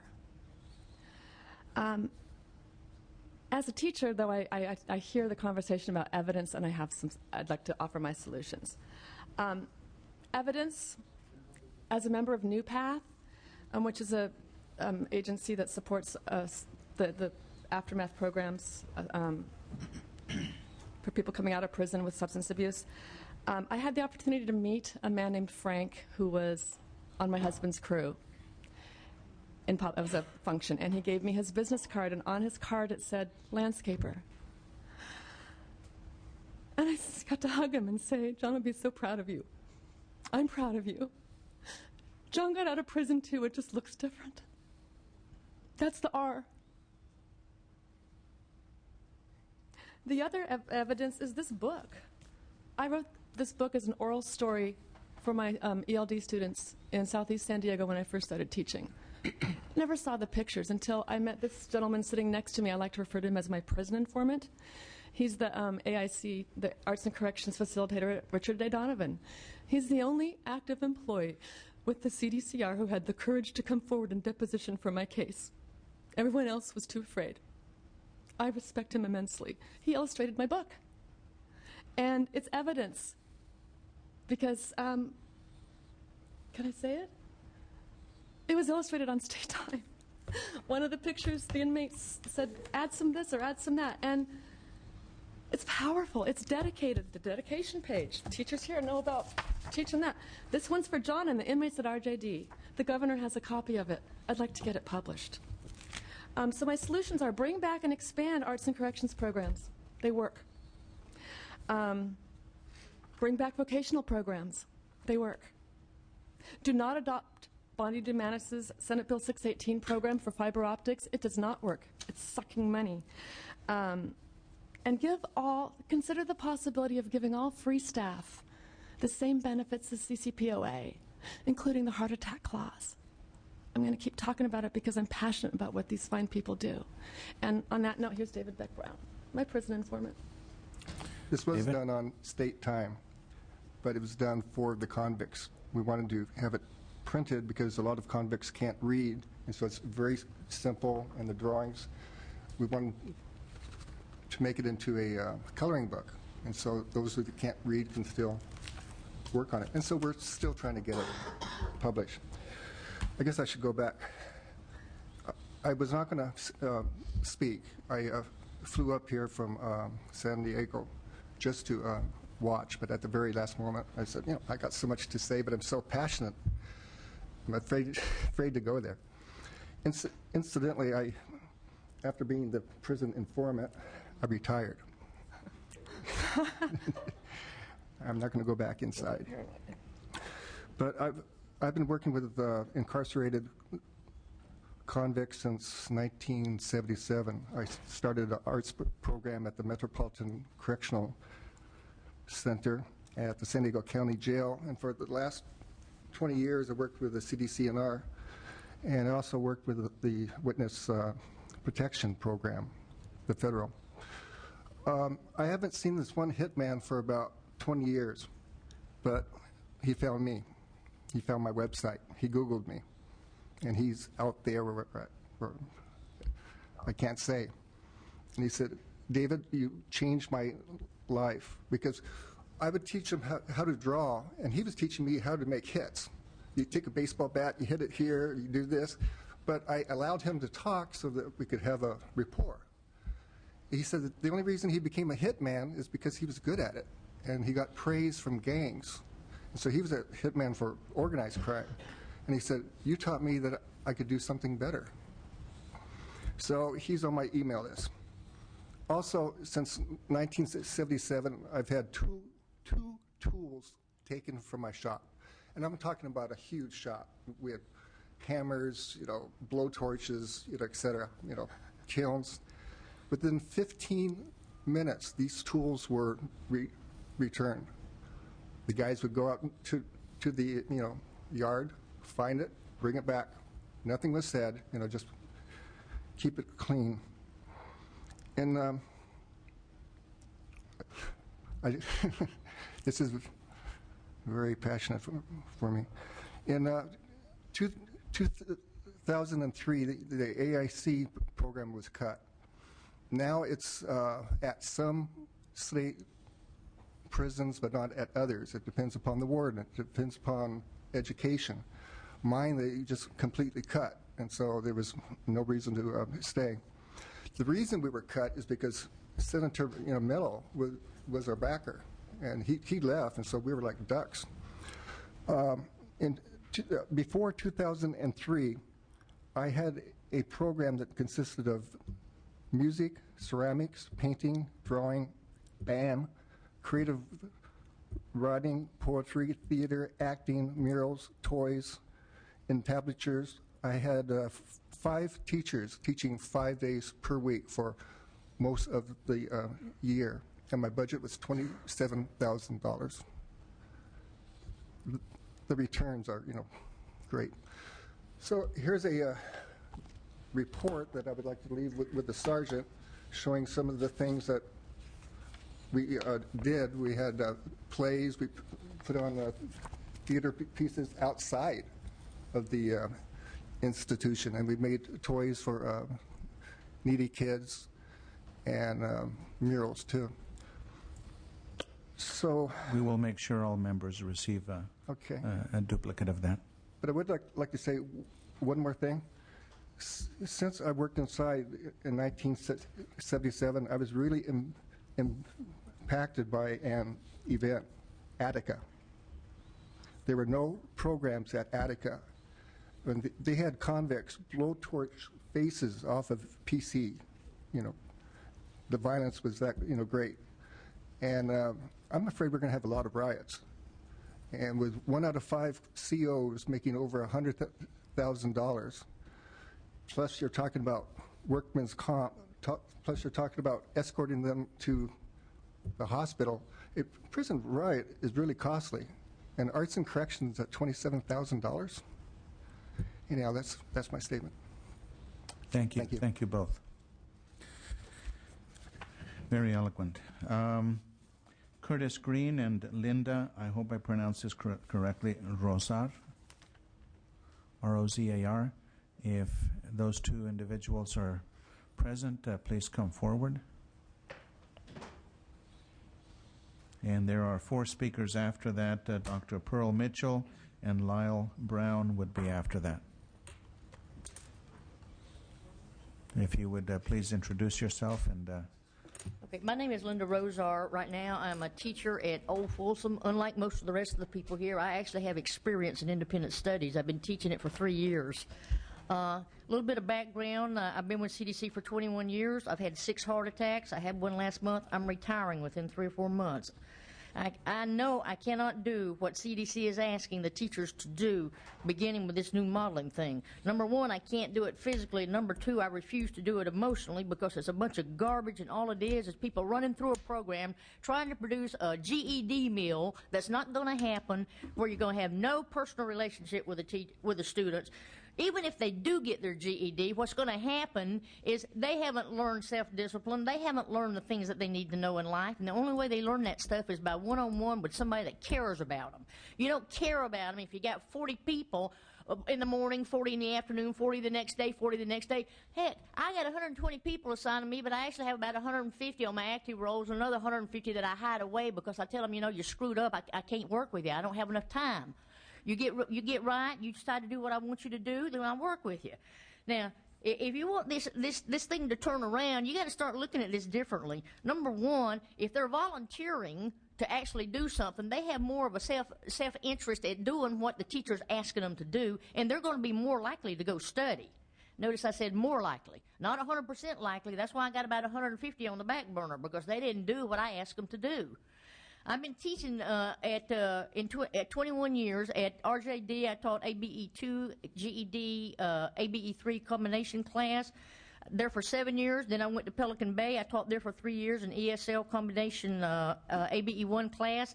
And last here at Old Folsom, I taught ABE3 for several years before they finally offered me the independent study program about 3 years ago.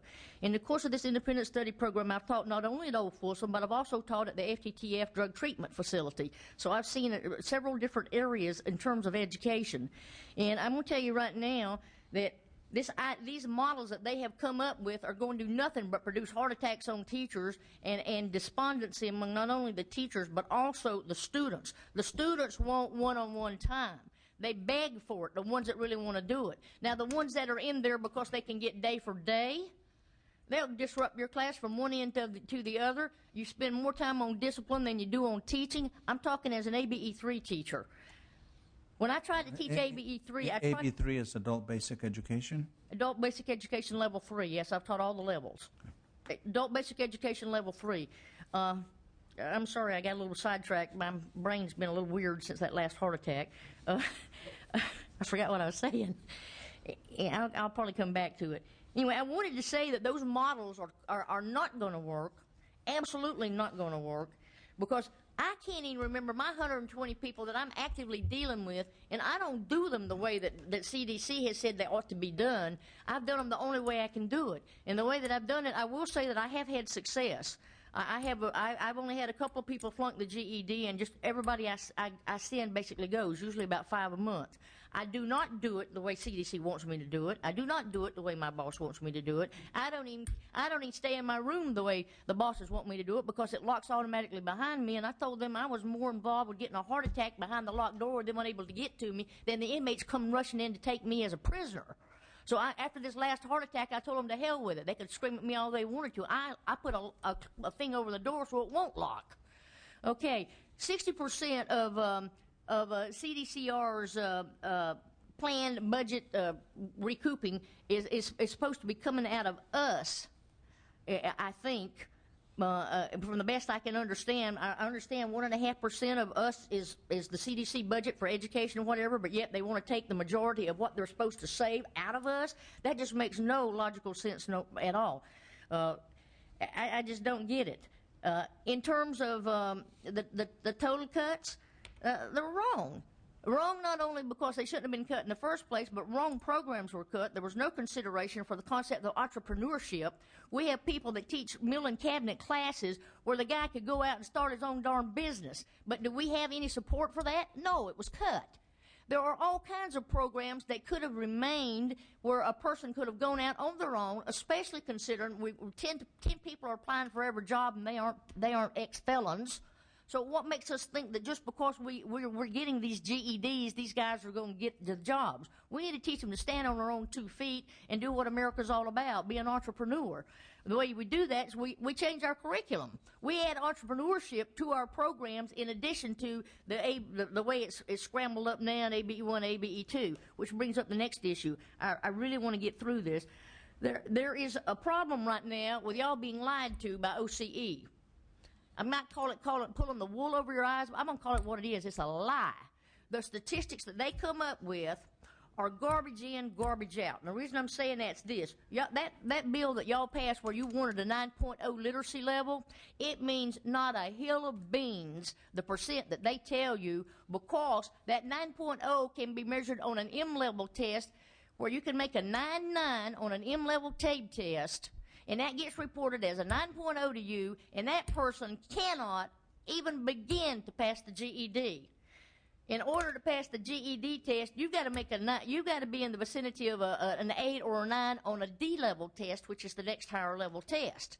You get fed statistics that are mixed in with one another. A 9.0 on an A-TABE test is not the same as a 9.0 on an M or a 9.0 on the D. The E's can't go that high. They can only go to 8.9.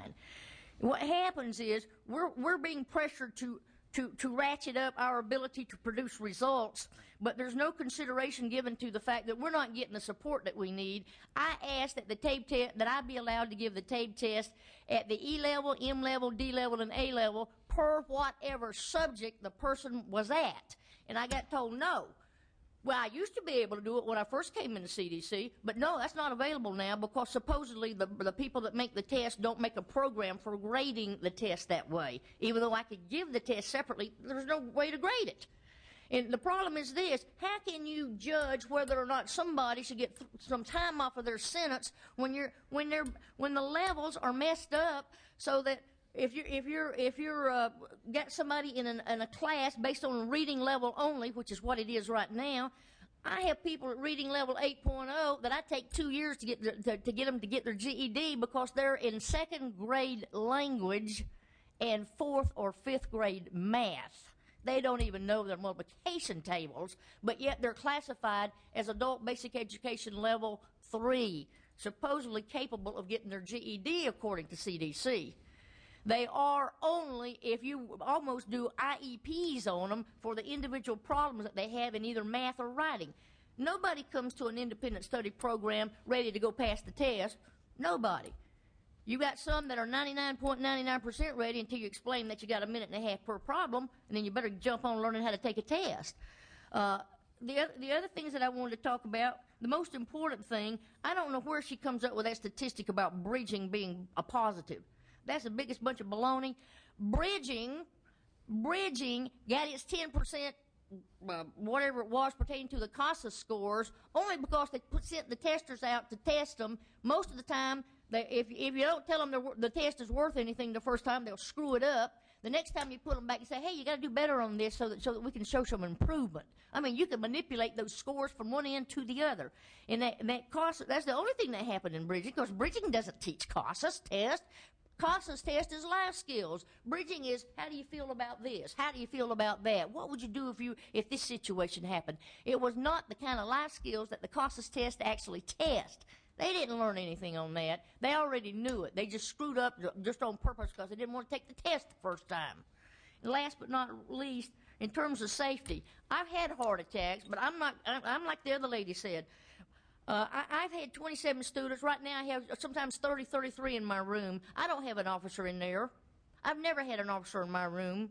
When I've needed help, my inmates have helped me. I depended upon my inmates more than the officers. As a matter of fact, I've told my inmates to take the keys off of my body and open the door so the officers can get in the building the next time I have a heart attack.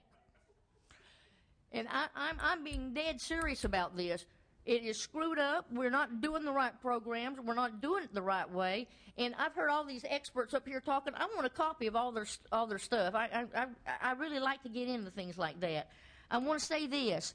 I don't care how many GEDs we get out, and I think we're going to get out substantially fewer. And within 3 months, all these people that are being summarily paroled are going to commit a new crime, and they're going to be right back in the system. And then where's CDC?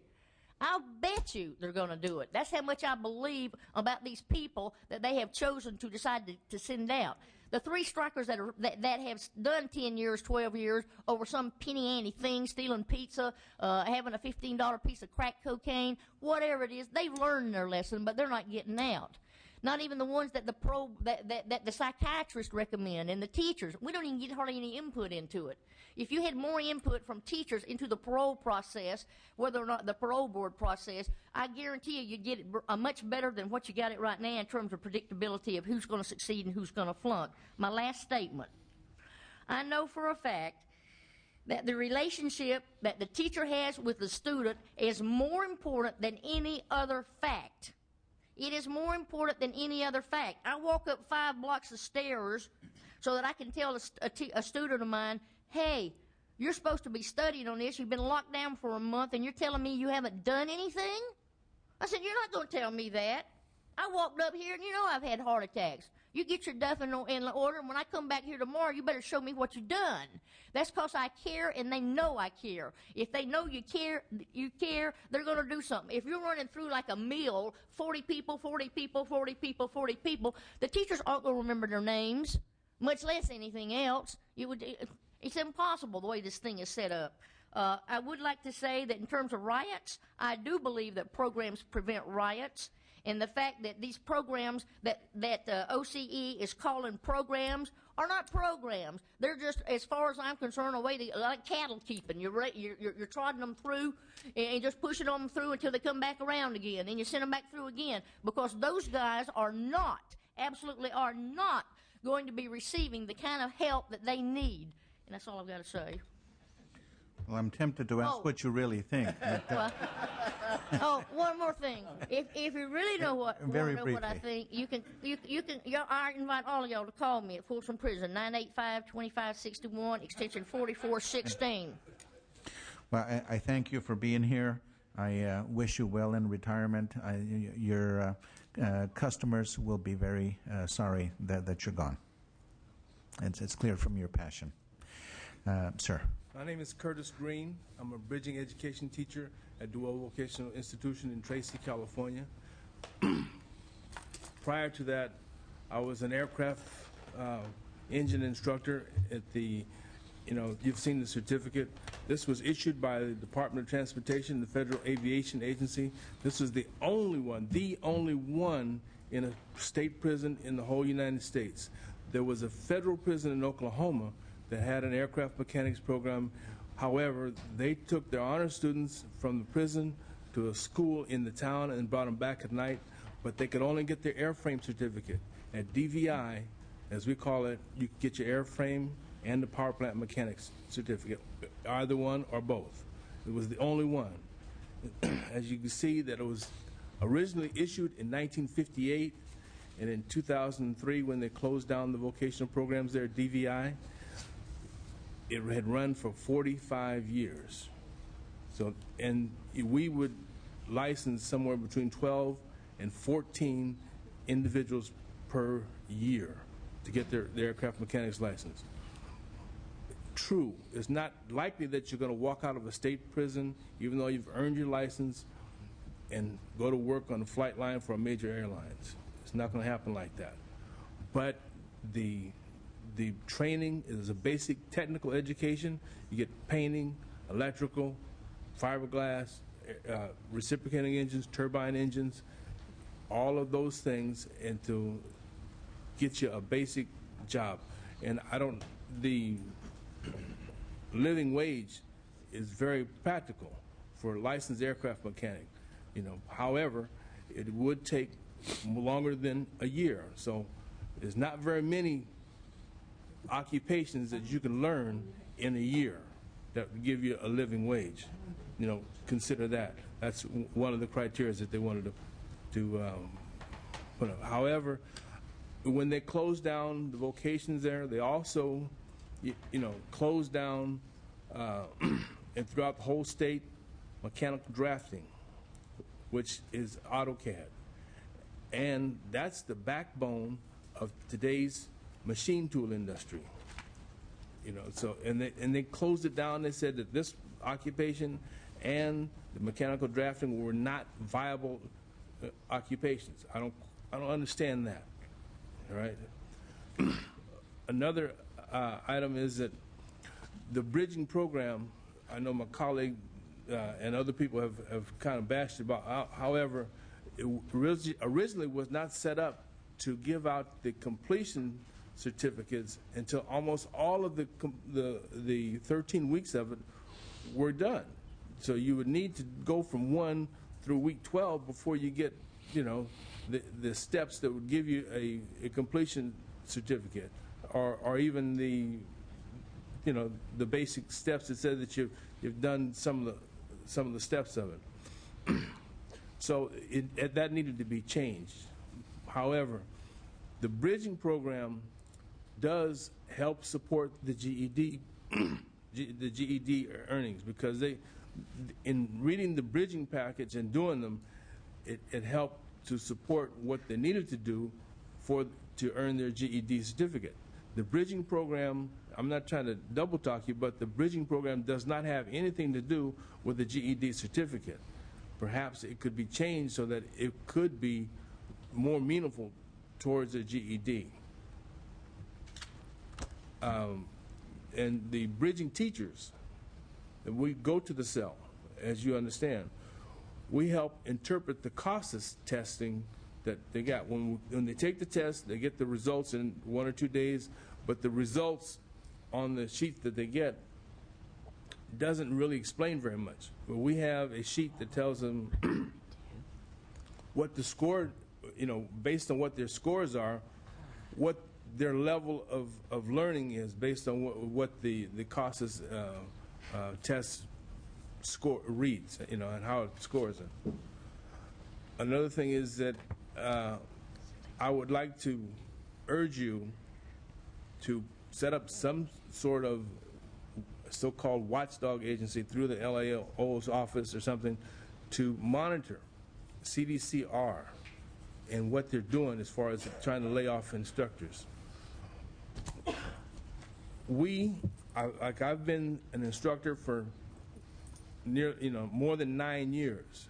As Ms. Fonseca testified, there's a lot of experience within our ranks. And we're getting these layoff notices, and we're being told that we're excess employees, and we're not being given the opportunity to go for other positions that they're going to be using on their so-called new models. And you've had some experts testify to you on what they felt the models were, how they felt, how well they're going to do. And I would like you to urge CDCR to stop the layoff notices for, as Mr. Amiano says, between 600 and 900 teachers. In today's economy, you're going to lay off that many teachers. That doesn't bode well with the rest of the state. I have a suggestion. Is to help some of the recidivism rate, just a small amount. The state of California is building a new bridge across the bay. I would urge that you have somebody set aside 1% of those jobs for somebody who has a certificate of completion from someplace in the CDCR system, such as a welder, a carpenter, or electrician. 1%. A lot of times, as you've heard before, that a parolee hits the gate with $200 worth of gate money, and he's supposed to turn that into something that's going to get him to his next paycheck, do some adequate housing, do some adequate transportation. That's very difficult. If you're going to do that, you must. It is an absolute must that you get the parole systems in tune to some guy from Kern County or Stanislaus County or Del Norte or Siskiyou County can be legally in the Bay Area earning some money, because if they're 50 miles outside their territory, they get picked up for absconding. Please do something with this thing, and I would appreciate you looking at this certificate. It's not likely in today's political climate that the Department of Transportation or the Federal Aviation Agency will ever issue another certificate like this to a prison. This certificate allowed DVI to teach aircraft mechanics, and it was closely monitored by the FAA. I was the test proctor. I would take the inmates that had completed the program to a special room that we had the dial-up internet connection. It was a dedicated line that would take the written test online, and they'd get their written results right then. After that, my counterpart instructor had what we call a DME, or Designated Mechanic Examiner. He could give them the practical test and the oral test. So to actually get their license, they have to do so many hours of instruction. And instruction on all the items that are specified by the FAA, and they had to have a 3-part test, a written test, an oral test, and a practical test. And many times, while the oral test and the practical test was being administered, we had an FAA inspector there watching us, observing these kind of things. So making sure that everything was done right. And we were closely monitored. Like I said, he'd come in every 5 or 6 weeks and monitor our records, monitor our program. And after we had our student load reduced, and we had no students for over a quarter of a school year, the FAA asked for the original copy of this certificate back. So when they had to send it back... That is a shame, Mr. Green, but I do congratulate you for everything you've accomplished, and particularly for the insights into the bridging program. Okay. I would appreciate your Thank you. patience in allowing me to testify to this committee. It's a pleasure. Thank you. Thank you. We have 4 additional witnesses. I would like to mention that if anybody would like to submit written testimony in lieu of oral testimony, that would be well received by the committee. But the 4 individuals are Dr. Pearl Mitchell, Lyle Brown, David Warren, and John Kern. I will be brief, very brief. I have a PhD in education policy from UC Berkeley and postgraduate work from Stanford. And I must say that my extensive background in education and policy has been very much ignored by OEC. I have never been consulted.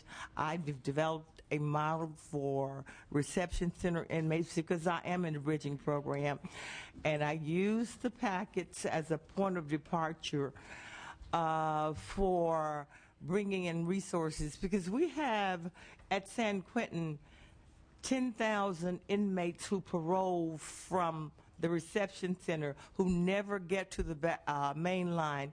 So what I did was, along with the support of my colleagues, formed collaboratives with community-based organizations to come in 2-3 days a week, particularly those counties with high parolees returning: Alameda County, Contra Costa County, San Francisco, Solano. So we had these workshops 2 to 3 days a week, and the inmates who were going to parole from reception were ducketed for these 1.5 to 2-hour workshops. So when they went back to their counties for their PAC meetings, there were faces there that they identified with. When I hear the representatives from OCE talking about volunteers, it's like all these people have nothing to do but drive in. These people came in from community-based organizations that were funded by either the corrections or Department of Justice. June 30th ended most of my workshops. The only county with money at this point is San Francisco, the Northern California Service League. Every other agency is shot to hell. Every other county is suffering homelessness. There are no shelters. There are no jobs. So these are the kind of issues that need to be addressed, not just at Mainline, but at the reception center. On the 19th of November, I delivered, that was a Thursday before the Thanksgiving break, I delivered 6 GED sets of results. Of the 6, 5 reception center inmates passed. 1 missed 1 exam because he got lost in it on the bubble sheet. 25 to 30% of the GEDs at San Quentin have come out of the reception center. So when you cut programs, you're not following the law, you're not following the DUM, because they're only supposed to be there for 90 days at max. I've had inmates spend their entire term in reception center. That's why they have time to study in all of that noise and complete their GEDs. And services need to be available for those young people. And they talk again about volunteers. The DUM section 50,000 says that volunteers must have direct supervision. And also, the Ed Code says there will be no classroom that you call a classroom without a credentialed teacher. Now, unless OCE has become a confederation and I didn't get the memo, they must follow the law of the state of California. So, yes, watchdogs should be put in place, and there are a lot of people like Pearl Mitchell who have strong backgrounds in different areas, policy, because we have people who have testified today who know absolutely nothing about education, may understand the theoretical models, but cannot take it from the theory to the concrete, from the abstract to the real. And I'd like to send some of the county reports on recidivism that I got at the end of the fiscal year. And I can email that to anybody who wants to see it. Solano County, Alameda County, San Francisco County, they're talking about they have no data. It's presented every month. I was giving weekly updates to my principal. I have on my flash drive in my purse now. They don't have it because they don't want it. So garbage in, garbage out. Thank you. Thank you, Dr. Mitchell, for lending us your expertise. Yes, sir. My name is David Warren. Since no one else came up to take a seat, I thought I'd get in on the list. And I promised to be brief because Saturday's my 71st birthday, and I'm up well past my bedtime already. Thank you for this opportunity. For the last 15 years, I've been a volunteer with the Department of Corrections. When the California Institution for Women couldn't find a Jewish chaplain, I commuted from the Sacramento region to CIW to make sure that the kosher food program was in operation, and there was a Jewish program for women. Some of the comments I heard today are very upsetting to me. I would hope that this committee, after hearing the testimony, would ask the Department of Corrections for the absolute number of individuals involved in their programs, either education or rehabilitation. So out of the 170,000 inmates that we now have in our prison system, how many are actually in class? I think you're going to be really surprised based on the CROB reports. It is a relatively insignificant number, and I think the actual number is important. One of the other things that truly bothers me is we have a lifer population in excess of 30,000. The Board of Parole Hearings demands that these people who want to seek parole complete certain programs. Based on what you're hearing today, these people will be on the bottom of the totem pole for access to the programs which they are required to complete in order to obtain parole. What we're going to do is create a turnstile where a person goes to the Board of Parole Hearings, is told, I'm sorry, you didn't complete your program, go back.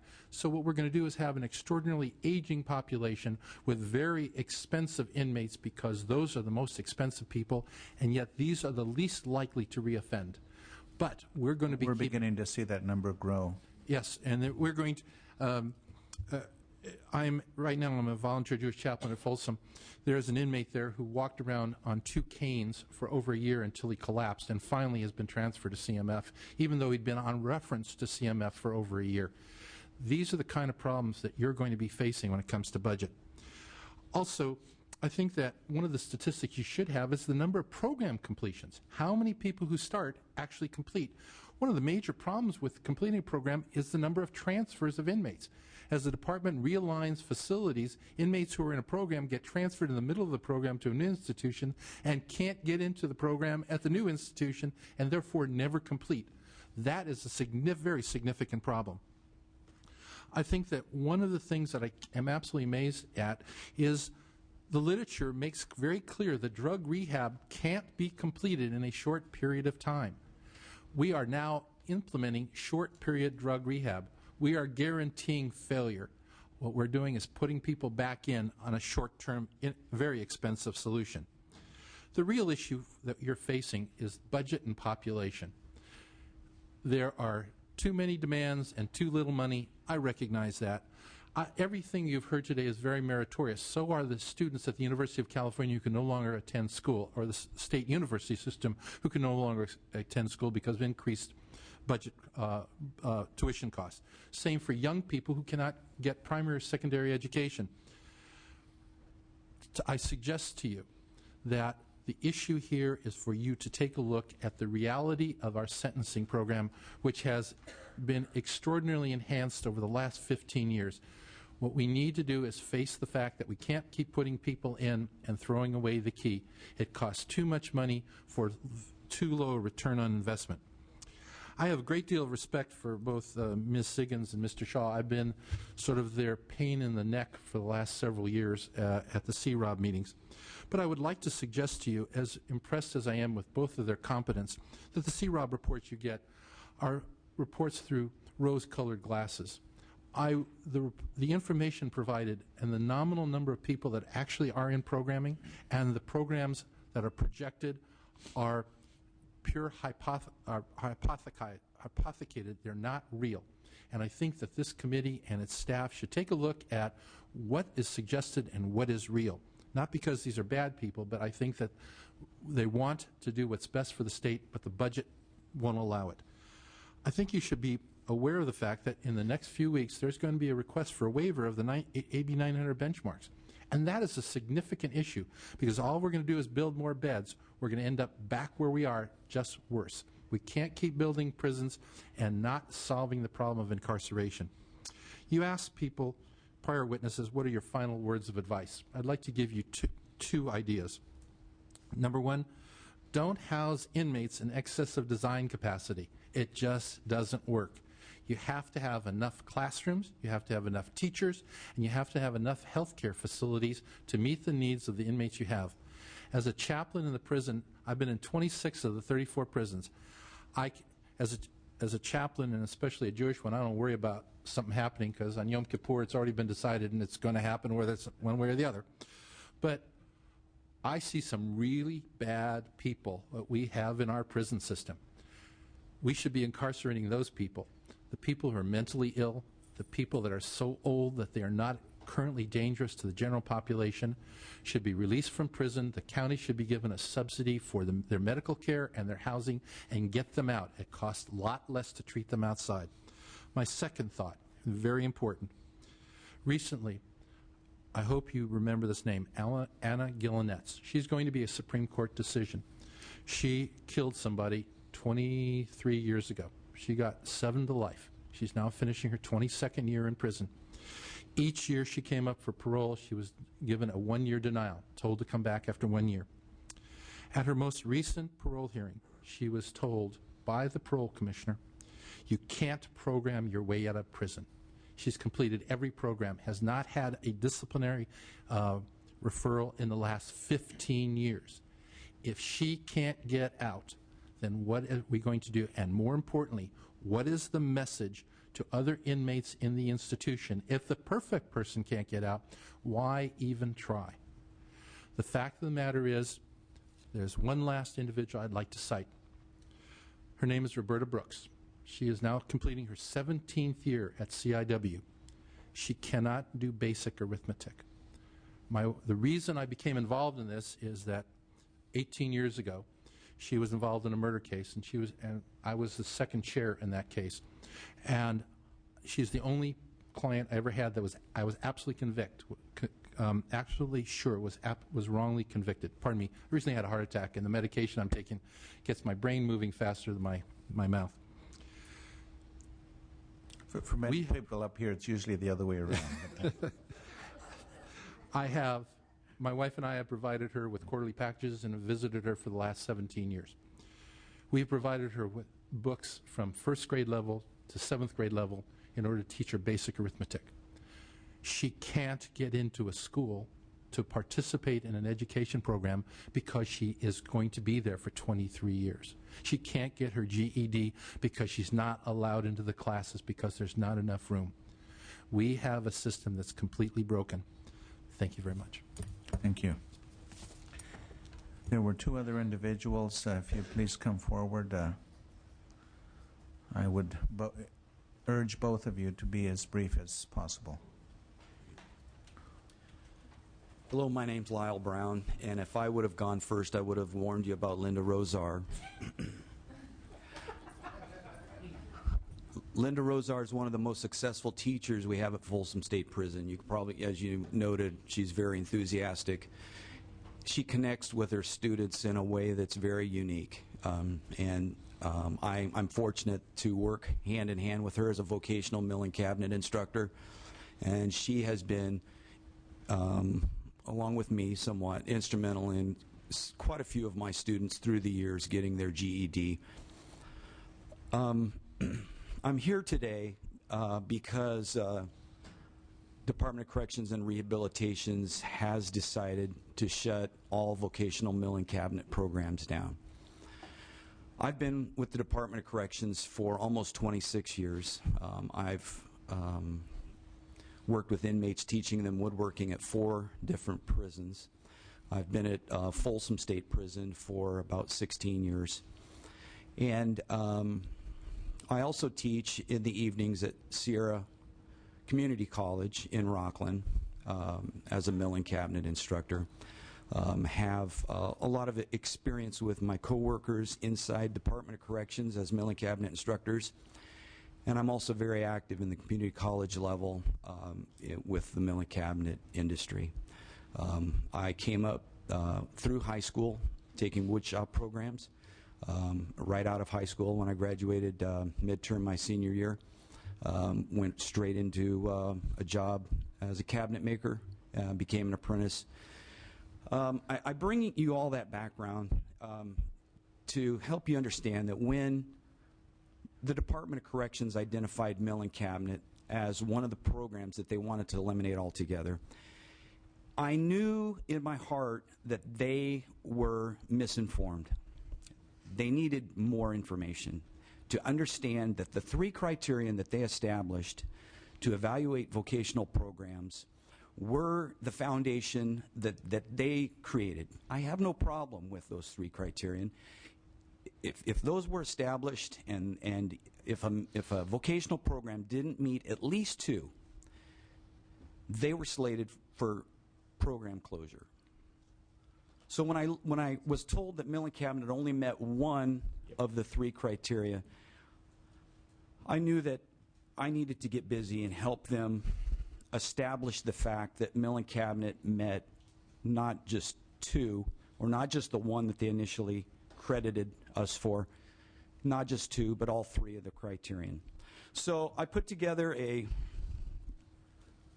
voluminous group of bunch of information. There's 4 pages of narrative, and the rest is information to help establish that vocational milling cabinet meets all 3 of the criterion and should be allowed to be able to remain.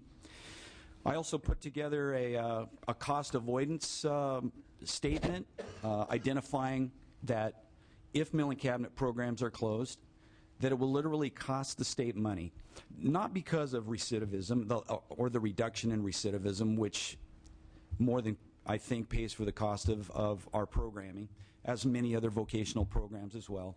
But in milling cabinet, through the years, this is identifying what I do at Folsom State Prison.